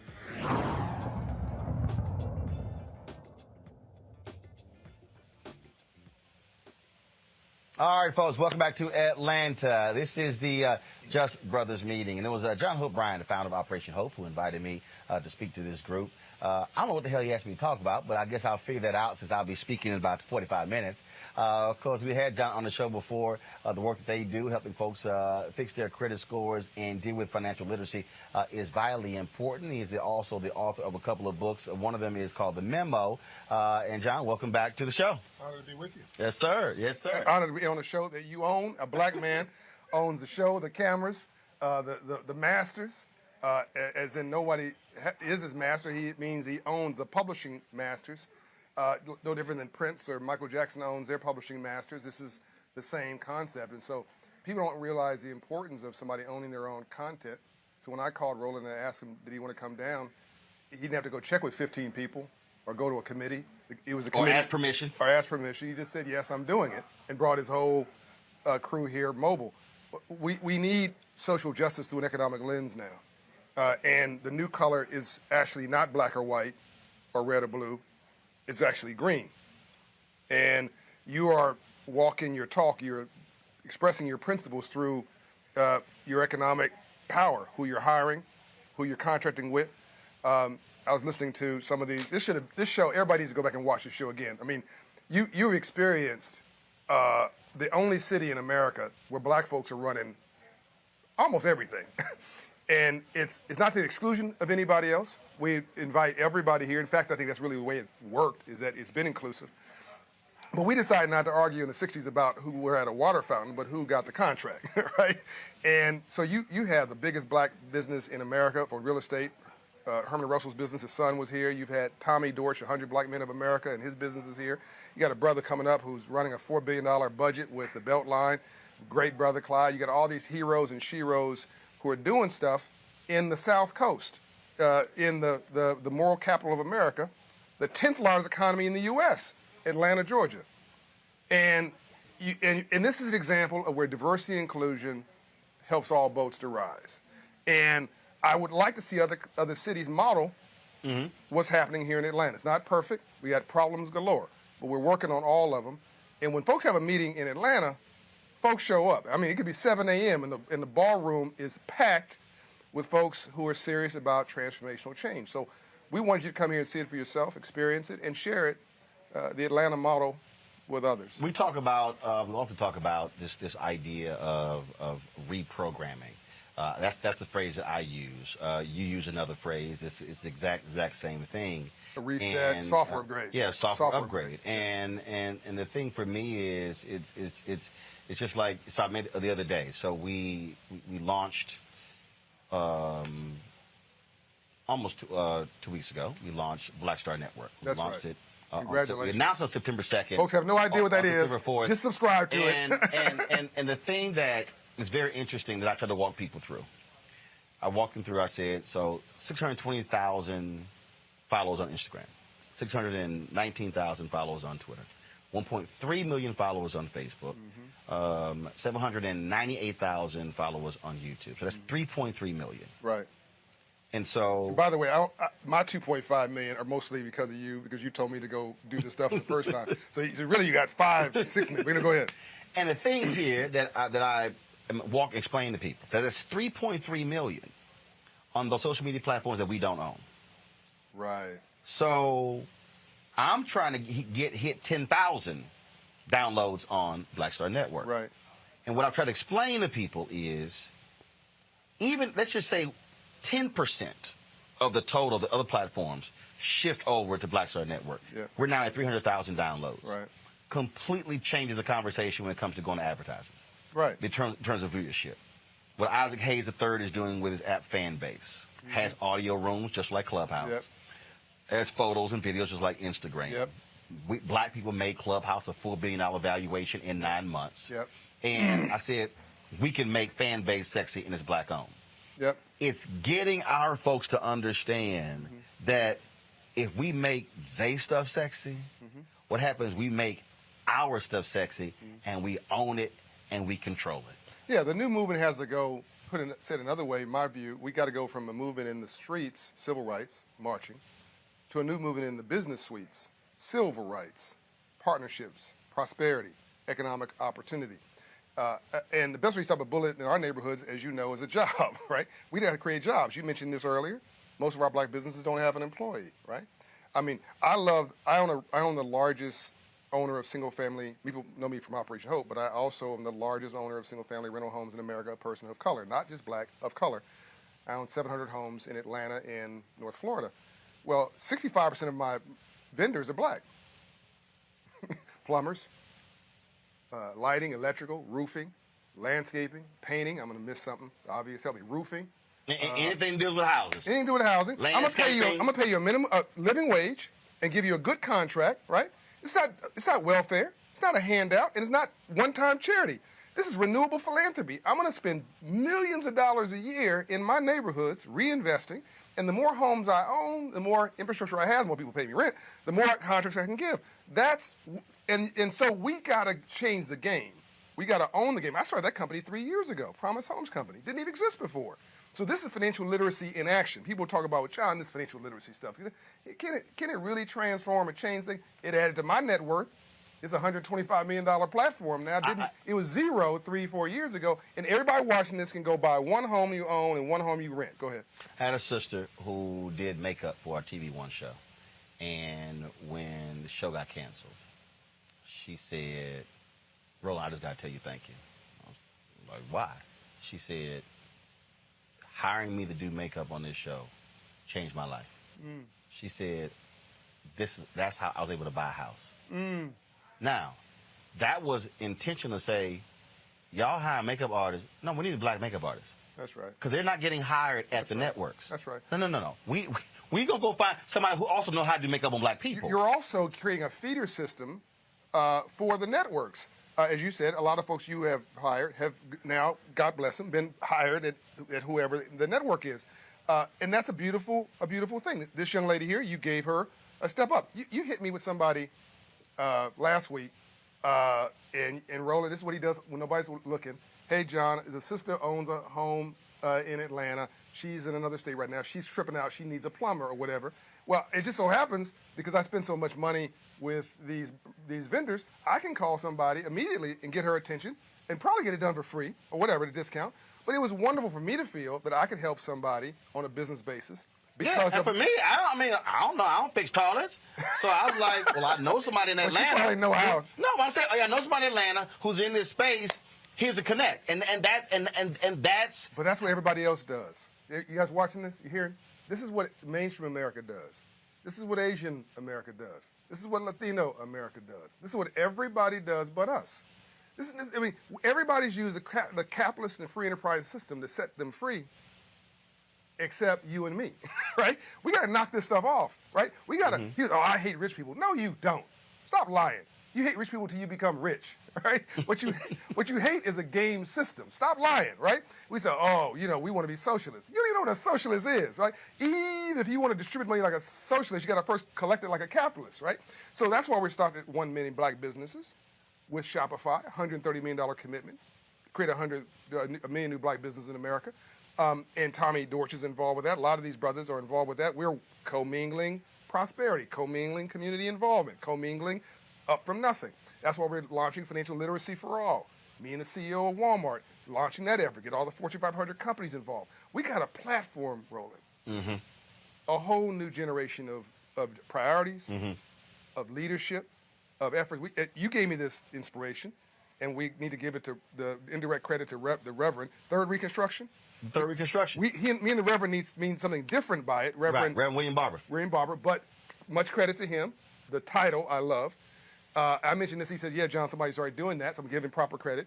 I stole his idea and moved it into economics. Yeah, well, I had been using Third Reconstruction. Then when I got his book with Third Reconstruction, I was like, "Good." I said, and then when you did yours, I was like, "Let's not come up with a different term. Hell, let's use the same term and start driving Third Reconstruction." So this is it. It's civil rights. It's social justice through an economic lens. It's a hand up, not a handout. It's teach you how to fish. You don't need to beg for a fish. Can I get an amen? It's about building black wealth and our prosperity, financial literacy for all, black wealth through 1 million black business, and corporate inclusion initiative. I haven't launched that yet, but giving blacks on boards of directors. This is how you change hiring, management, decisions, investment, and how our communities collect wealth. An inner city in France, it's called Paris. Why are we running away from America's inner cities? They're gold mines. They're gold mines. We should be buying up everything in our sight. In fact, it's interesting. I don't know how many years ago, probably 4 or 5, I guess, the National Urban League had their State of Black America report. Right. And they had this televised event. It was on TV One. I moderated it. And the focus was on gentrification. Yep. So at one point, literally, I turned. I was like, "I'm sorry." I said, "We're having a conversation about gentrification." I said, "Don't we know it's for sale?" I said, "You know what?" I said, "Mark, we should come back next year, and the Urban League should have a fund that was launched to literally acquire land, property." I said, "I'm sorry. I'm no longer interested in coming to these events bitching about the problem, but we're not spending twice as much." That works. He owns it. That's right. Twice as much time laying down the solution to the very problem we're complaining about. That, to me, that's why anytime I do one of these panels, my whole deal is like, no, how much time are we going to spend on solutions? Yeah, so first of all, kudos to Mark Morial and the Urban League. And we Roland and I both our motto is we like what you're doing much better than what other folks are not doing, right? We don't have the perfect be the death of the good, but we also need a software upgrade. Like Urban League's done their job and they're essential. NAACP's done their job and they're essential. That was created 100 years ago, 100 plus years ago. We need a new generation to build on that, to complement that, not to replace it, of new leaders that complement that. We need to go from cashing checks to writing them. right.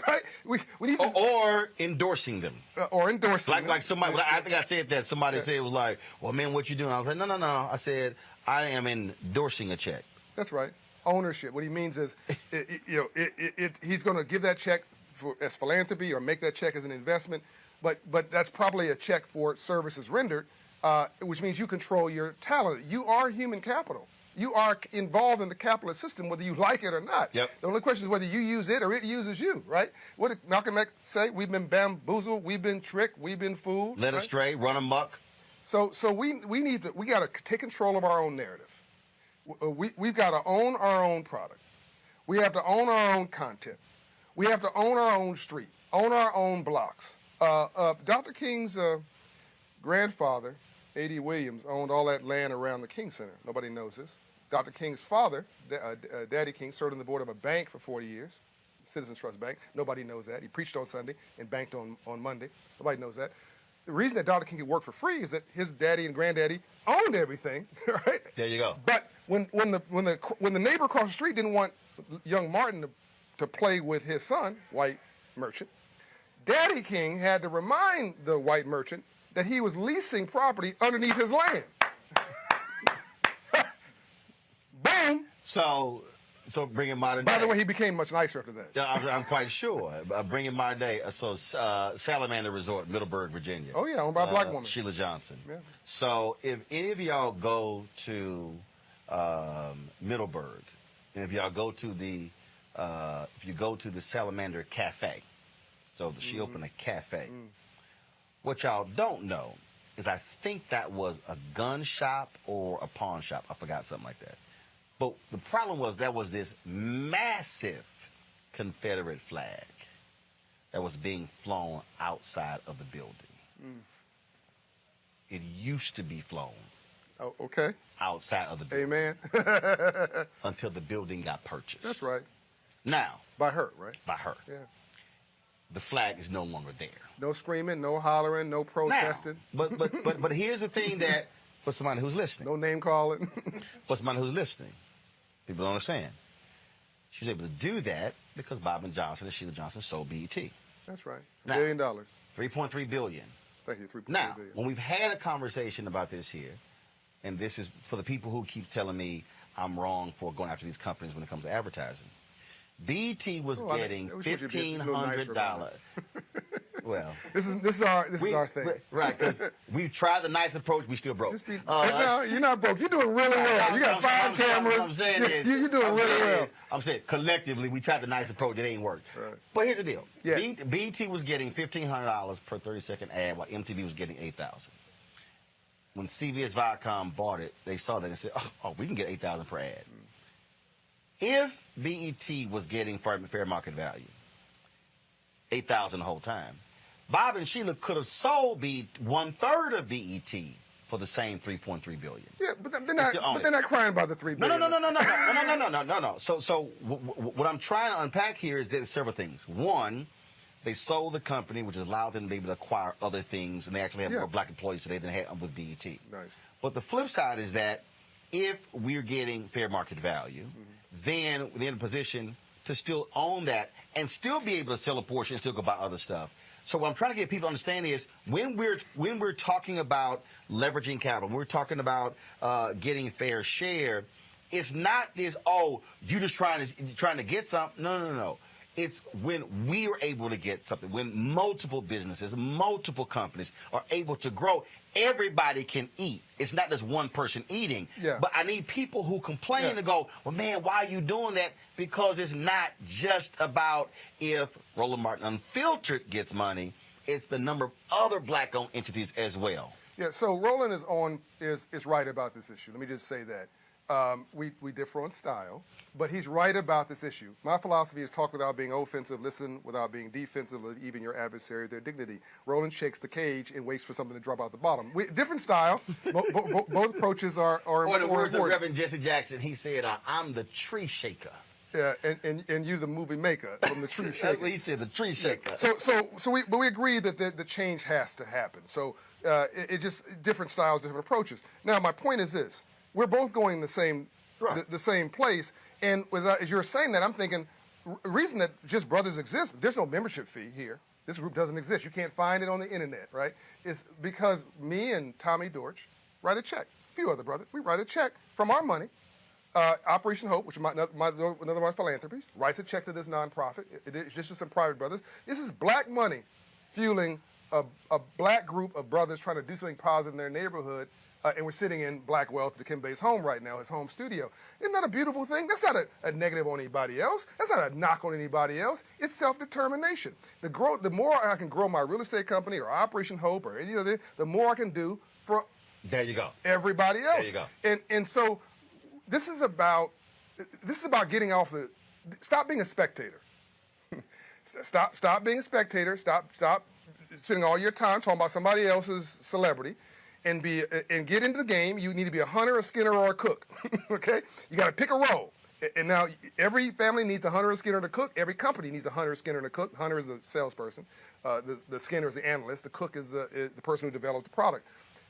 Figure out what your role is, and create a team, and then go get at one of these priorities for our self-reliance in this 10-year of the third Reconstruction, from the year 2020 to the year 2030. What happens in the next 10 years will set the course for the next 100 for our people and for the world. Don't sit around whining and complaining about how bad things are. Go do something about it. I'll also add... Right now. I'll also add, in the last point before we go to break, it also don't... And this is the thing that really irks me, and it's always irked me since I was a kid. And that is... I'm not going to waste time going, man, look at that. this person over here just talking mess and got 3,000 folks watching right now. Roland, why you got 1,600? My whole deal is I'm focused on the 16. I'm not going to focus. So people say, what's your cumulative views? I mean, if I'm 100 million, you must be 500 million. We did 330 million last year. Oh, see that he just had to rub it in. I'm 100 million total. No, I've done 300 million last year. So right, no, I'm the cumulative effect of his. Oh no, we're at 500 million. Yes, we did 100 million. Yeah. We did 100 million our first year. I see your broadcast in my sleep. 330 million the second year. I can't turn on social media without seeing one of your broadcasts. There you go. But he owns it. Do you want to have 10% of something or 100% of nothing? But see, Roland owns it. But I'm trying to get us to stop whining, complaining about, well, man, you know, it's like this person over here, they got 5 million followers. I'm like, that's great. I'm going to focus what we're doing over here. And it's focus. It's focus. Yes. And I think a lot of times, other people, they get off focus when they're, to your point, when they're whining and complaining about something versus, y'all, if 5,000 people right now want to go listen to mess, and 2,000 want to listen to this conversation, I'm going to focus on the 2,000, and then I'm going to tell the 2,000, y'all should be bringing one person each. So we need to stop talking about floss riches and start talking about real wealth. Floss riches is enough money to pay your rent or your mortgage, pay your car note, and go on vacation once a year and buy you a suit. By the way, this is a black-owned company, even makes my suit. My landscaper is out in the lobby, Jamel Thomas. But just this sort of floss riches, which is what black folks tend to do, is not real wealth. Real wealth you build in your sleep. Please pay attention to me. Please, please, please. Riches is a paycheck, okay? And it can go away. That's why somebody can get a $100 million contract and poof, it's gone in 3 to 5 years, right? Dikembe, who's coming up to speak to you, he made some money in the NBA, but he really made his wealth in business. Any billionaire you know in the arts or in sports, they made their billions in business, not in front of a camera. You build wealth in your sleep. It's called compounding. His vault of publishing grows up in value when he sleeps. He licenses it when he sleeps. My real estate has gone up $40 million in 15 months. I didn't do anything magic about it other than go and buy it, rehab it, take care of it, and hold it. They aren't growing any more land. Stop whining about, oh, there's going to be a recession. Okay, of course there is. Also, you know, the sun's going to come up and go down tomorrow, too, and somebody's going to be racist against you. So what? But let me tell you something. There's 4 things that have never gone bad in Americans' history. Real estate values have never gone down. They've done this and done this and done this. And done this, correction, and done this. Stock market values, same thing. GDP, gross domestic product for America, has never gone down, even with recessions and depressions. And the fortunes of a college-educated white man has never gone in reverse, right? But 3 of those things are available to you. Stock market, real estate, I'm not talking about complicated stuff, and participating in the economy, which then sets you free to do whatever you want to do. Roland Martin goes where he wants, does what he wants, talks to who he wants, curses out who he wants, obviously, with Mr. Christie a few days ago. I didn't curse him out. I didn't curse him out. No, it just sounded like a curse out. No, you just tell him the truth. I just hit him with that punch Ali hit Sonny Liston with. Boom! Yeah, he didn't see it coming. So watching this is a great example. Just to close this out, my wife is upset with you, Shatra, because you come in town and you don't come see her. But so Shatra, they live way the hell out. We live 15 minutes from the airport. You they just bougie. 15 minutes from the airport. You just bougie. But when I'm coming downtown, they on the other side of the airport. That's all right. You're just bougie. He's just bougie. The second thing is Shatra's father is Dr. David Dalton. You never heard that name before? He's the 22nd largest black-owned business in America. Check the BE list, Black Enterprise list. $250 million a year in revenue. He doesn't have a website. No one's ever heard him. It's in the medical field. He built, with 2 Jewish guys, Rite Aid, from 40 locations to 4,000, I think it was. And he tried to get a job as he then bought People's Drugstore. He tried to get a job as a pharmacist. He couldn't get the job in his little hometown. So when he became with the guy in charge of locations at Rite Aid, he put a Rite Aid next to the location of the pharmacists who wouldn't hire him and put them out of business. Now, today he says he feels a little bad about that because he doesn't think that racist guy knew what he was doing. He was just ignorant. But the point is, Dr. Dalton didn't have to scream, didn't have to holler.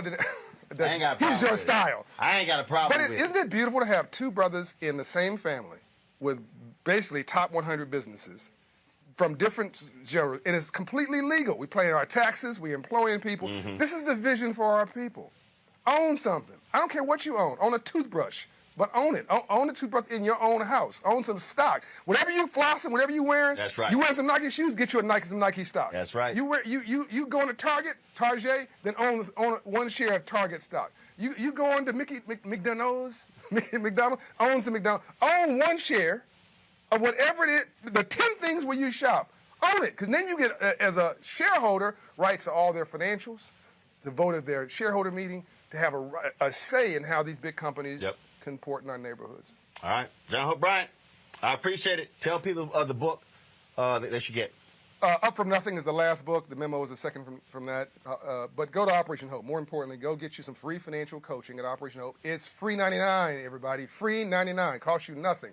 Free financial coaching. We raise credit scores 54 points in 6 months, 120 points in 24 months. Nothing changes your life more than God or love, the movie, your credit score 120 points. So go get some. We're in 30 states. All right, we appreciate it. Folks, coming up, we're going to talk transportation, mobility, and we'll chat with Dikembe Mutombo. Next on Roland Martin Unfiltered, broadcasting on the Black Star Network, the Black-owned Black Star Network. Rich. No, I ain't rich. I'm trying to get rich. We're going to get there. Back in a moment. George Floyd's death hopefully put another nail in the coffin of racism. You talk about awakening America. It led to a historic summer of protest. I hope our younger generation don't ever forget that nonviolence is soul force. Priceless.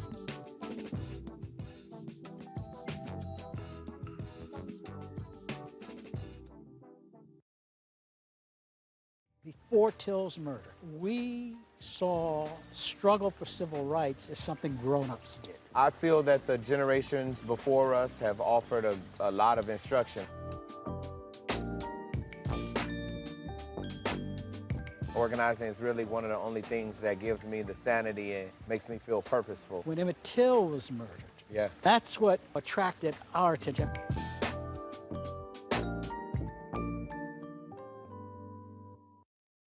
Hello, I'm Bishop T.D. Hi, y'all doing? It's your favorite funny girl, Amanda Seales. Hi, I'm Anthony Brown from Anthony Brown and Group Therapy. What up, Lana Well, and you are watching Roland Martin Unfiltered.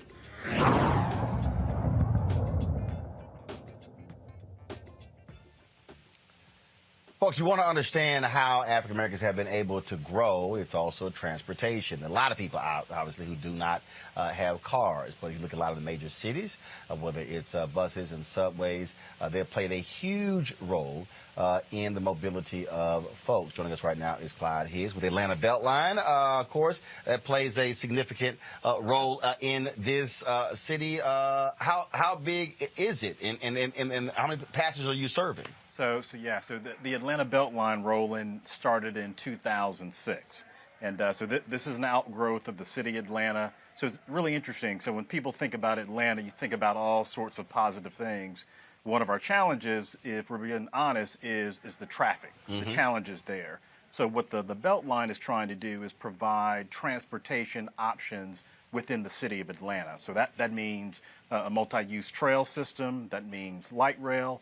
And so what we're trying to do is create these whole communities within the city of Atlanta where you don't necessarily have to get in a car to get to a grocery store, to get to a job, to get to housing, to get to amenities. We're trying to create these pockets around this 22-mile loop. Again, a trail, there will be light rail all around in the city of Atlanta. And see, what a lot of people don't realize is, if you read the history of Robert Moses, how highways were built, split up black neighborhoods. They also don't realize how in a lot of cities there's a reason you don't have subway stops in certain areas, or where they do have public transportation, they don't extend out to suburban areas because they said, no, we don't want folks hopping on those trains coming out here for jobs. And so there has been racism in the public transportation business. That legacy, that is the wonderful piece. When I became CEO for Atlanta BeltLine, Inc., this is the part that really charges me up. Because if we think about infrastructure,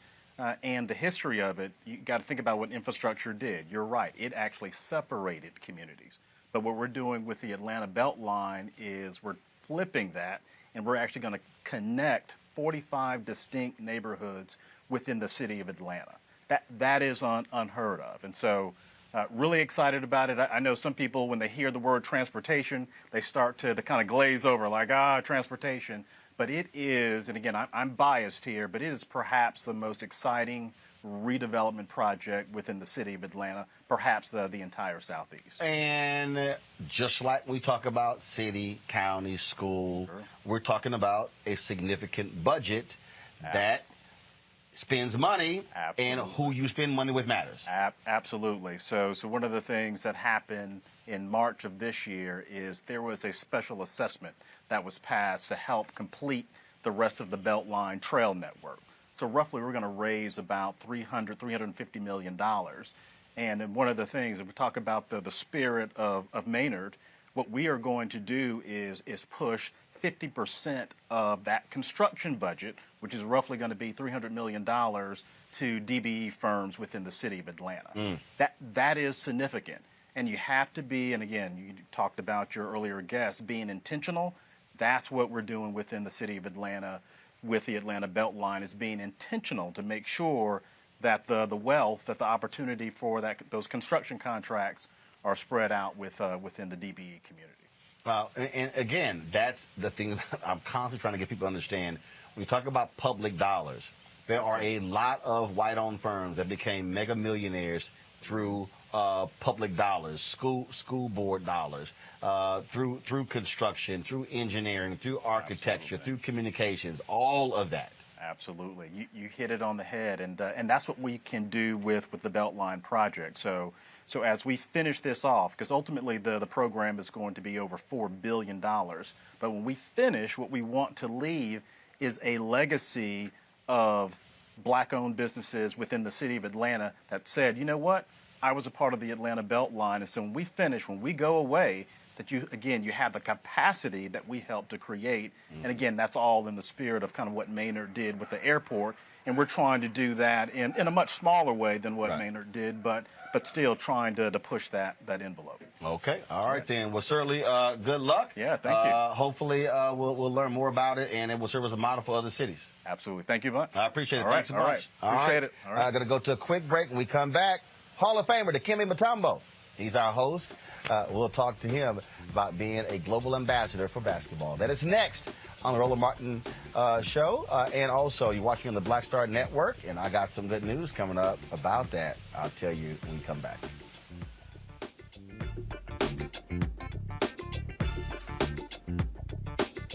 Before Till's murder, we saw struggle for civil rights as something grown-ups did. I feel that the generations before us have offered a lot of instruction. Organizing is really one of the only things that gives me the sanity and makes me feel purposeful. When Emmett Till was murdered, that's what attracted our attention.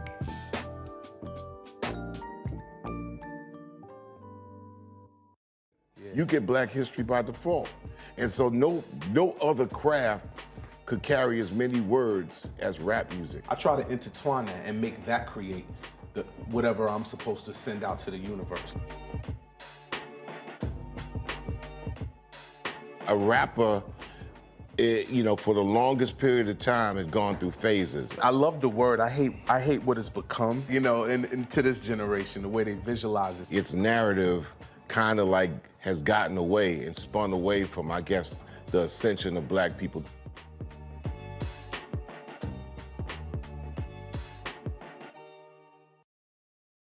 I believe that people our age have lost the ability to focus the discipline on the art of organizing. The challenges, there's so many of them and they're complex, and we need to be moving to address them. But I'm able to say, watch out, Tiffany. I know this road. That is so freaking dope. It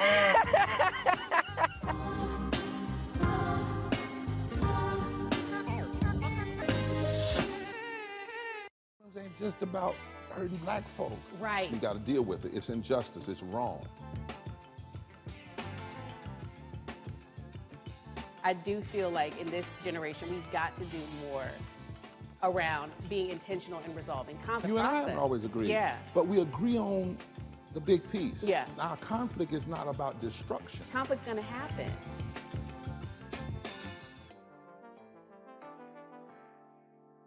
Everybody, it's your man Fred Hammond. Hi, my name is Brisha Webb, and you're watching Roland Martin Unfiltered. Ow. Well, I like a nice filter usually, but we can be unfiltered.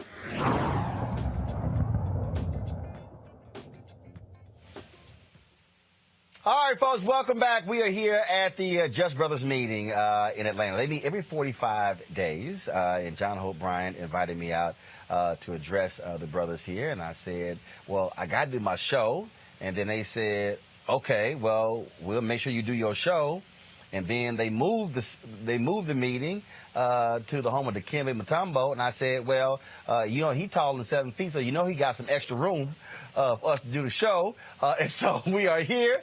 He is the host of the meeting. He's the host of us doing the show, and my brother, I appreciate, it's always good to see you. Good to see you. Hall of Famer, who I call former Houston Rocket. I don't care about the other teams he played for.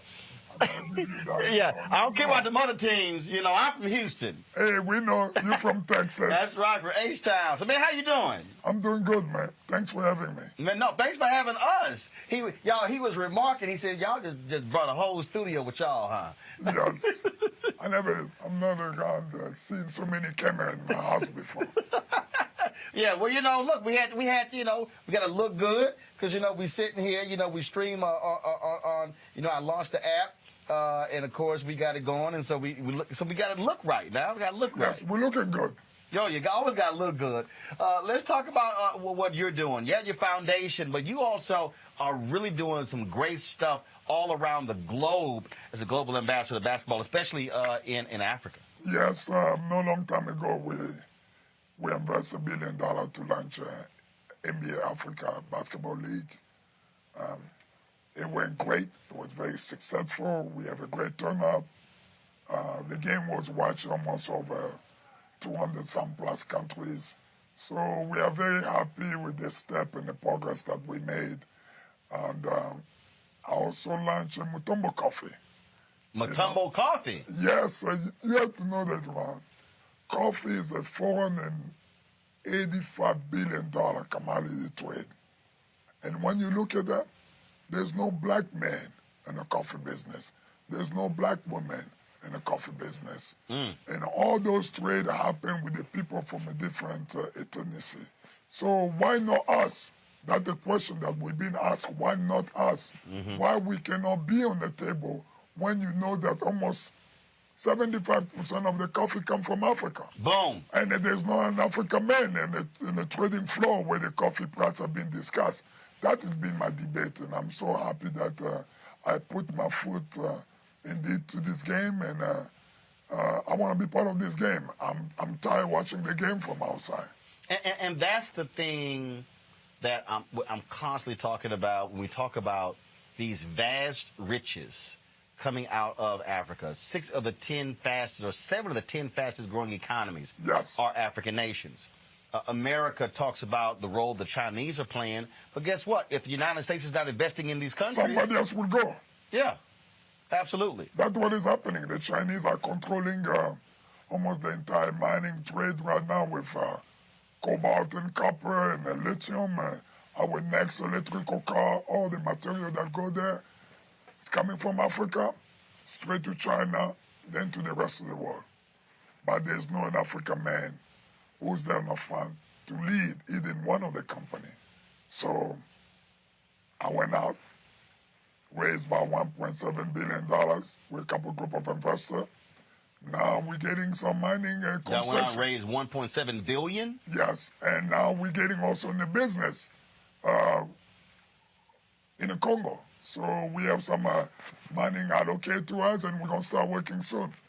You have to put your foot in the game, man. You cannot always buy a ticket, go sit in a seat, keep watching the game. Once in a while, you got to say, can I play this game? Well, and the thing that I never forget, the joke that Chris Rock said. He said, let's be clear, he said, Shaq not rich, the guy who pays Shaq is rich. Yeah. And the thing, I tell this story all the time. We went to the Houston, Texas football game, and afterwards we were talking with the players and the coaches. And my little nephew, Chris, he probably was 3 at the time. He had a football, and he wanted Wade Phillips, who then defensive coordinator, to sign it. And so Wade goes, Chris, what position you want to play? I said, no. Chris has not been raised to play a position. Chris is being raised to own the team. And he sort of... That's good. Nice dream. He sort of stepped back. But again, that's the piece here. Everybody's not going to be born grow to 7 feet tall. Everybody won't be able to dribble a basketball. I'm always telling people, you can be in the NBA without playing. Definitely. A lot of them who never thought that me, Dikembe Mutombo, would have an opportunity to have a piece of ownership in more than 12 teams in Africa today. The league will grow to 30-some plus teams in the next couple of years. The evaluation. So you have an ownership stake in the league? In the league. No, in one club, in the league. All right, then. All right, my brother. So you didn't say that. You didn't add that part. You said, you didn't, okay, all right then. So, I play the game. So many guys will play the game and walk away from the game. That's right. But sometimes if the game good, you can stay in the game, but you're doing something that's different. And that's what I choose to do. How have you, being on the business side, I talked earlier about understanding the business of the business. How have you applied the discipline that was required to be a great basketball player to business? I use the platform with the gift of talent that God gave to me to play the game of basketball. Met so many wonderful people. And most of the people that I'm talking to them doing business are the people who came to the game. The people who sit on the court side. So many guys would go play the game, and because they're wearing the uniform, and when they finish wearing the uniform, they go straight to the door. They forgot who come, who pay you. That guy who sit on the court side. Have you tried to meet him? Have you tried to ask what his name? What his wife's name? What his kid's name? Those are the things that we need to learn how to do to build life after the game. Building relationships. It's all about relationship. I built the hospital to relationship. I'm building a $4.5 million school that is opening in 4 weeks, from kindergarten to 12th grade, through relationship that people have met through my game. I'm not putting a dime, but I've met so many wonderful people, and I go to them, I say, listen, there's kids in Africa who don't have no place to go to school. Can you guys help me put a building for them there? And people came in. It's all through relationship. You cannot be successful in life without relationship. Steve Jobs didn't build Apple if he didn't have a great relationship. If you look at his history, he struggled at the beginning. But through some of the relationship that he did have, they was able to call him back to come back to Silicon Valley to build the Apple company that the way it is. It's not just relationship. Someone on YouTube, they were asking, they said, where do they get Mutombo coffee? They said, where do they get it? Or you go to mutombocoffee.com, or you go to Amazon. You will find me there.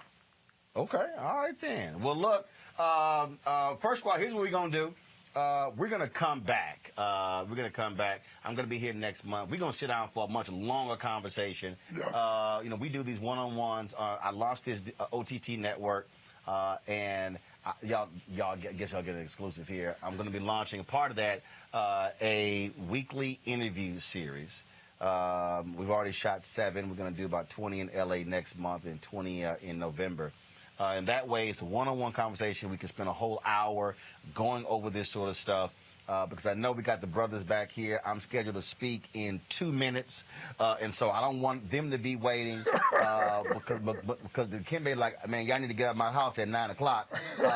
But, man, it's always good to see you. Tell the wife I said hello. I will make sure. And we're going to sit down and we're going to have that longer conversation because folks will really get some great stuff out of this. Thank you. I appreciate it. Appreciate Thank it, you. sir. Thanks for having me. Folks, that is it for us. Before we go, guess what? We have hit 10,000 downloads on Black Star Network. And so we appreciate all of you who have downloaded the app already. Of course, we launched it September 4th. And so we hit that in 10 days. And so now let's hit 20,000 downloads. If you have not downloaded, go to Apple TV, Roku TV, Amazon TV, Amazon Fire Stick, of course, Samsung TV, Xbox. With all the platforms, you can download it to your Apple phone or your Android phone as well. Again, this is a network that we're building. We're going to have multiple shows. I just told y'all, I broke the news there. I'm going to have solely a one-on-one interview series that's going to be on. I've already interviewed Jack Kay, interviewed Glenn Turman, Bill Duke, Jeffrey Osborne, Richard Lawson, Michael Collier, and I'm missing somebody. No, I haven't done you yet, but I've done those other. They're in the can. So we're going to do these. So we got some great stuff. And so please, we want y'all to also support Roland Martin Unfiltered. Trust me, the dollars that you give, I'm trying to explain to y'all. We've got 2 crew members who are here in Atlanta. When we come places, we hire local talent. When we went to Atlanta, we hire African Americans in L.A. When we were in Atlanta, we did it when we were in Tuskegee, Alabama, when we were in Houston. And so when you support us, you're supporting black businesses as well. And so please join our Bring the Funk fan club. Our goal is to get 20,000 of our fans giving at least $50 a year, $4.19 a month, 13 cents a day. You can give Cash App, $RM Unfiltered. PayPal.me is /R Martin Unfiltered. Venmo.com is /RM Unfiltered. Zelle is Roland at RolandSMartin.com. Roland at RolandMartinUnfiltered.com. We've had people give us as much, little as $1. We've had people give us as much as $30,000. We don't put a number on it. It's also why the app is free, because we want to expose as many people as possible to this great content. So your contributions really, really make that possible. Folks, I appreciate all of y'all watching us. Share this video. Amazing content. You're not going to get anywhere else. I'm telling you, there's no other platform that's going to give you these kind of experts in 2 hours. And so please share it. Follow us on YouTube. We're about 1,500 away from having 800,000 subscribers on YouTube. And let's now hit 20,000 downloads. We want to be at 50,000 downloads of Black Star Network by December. And so tell a friend. Let's make it happen. Folks, I'll see you tomorrow. I'm back in studio, and I'll see you tomorrow. Y'all know how we always end the show.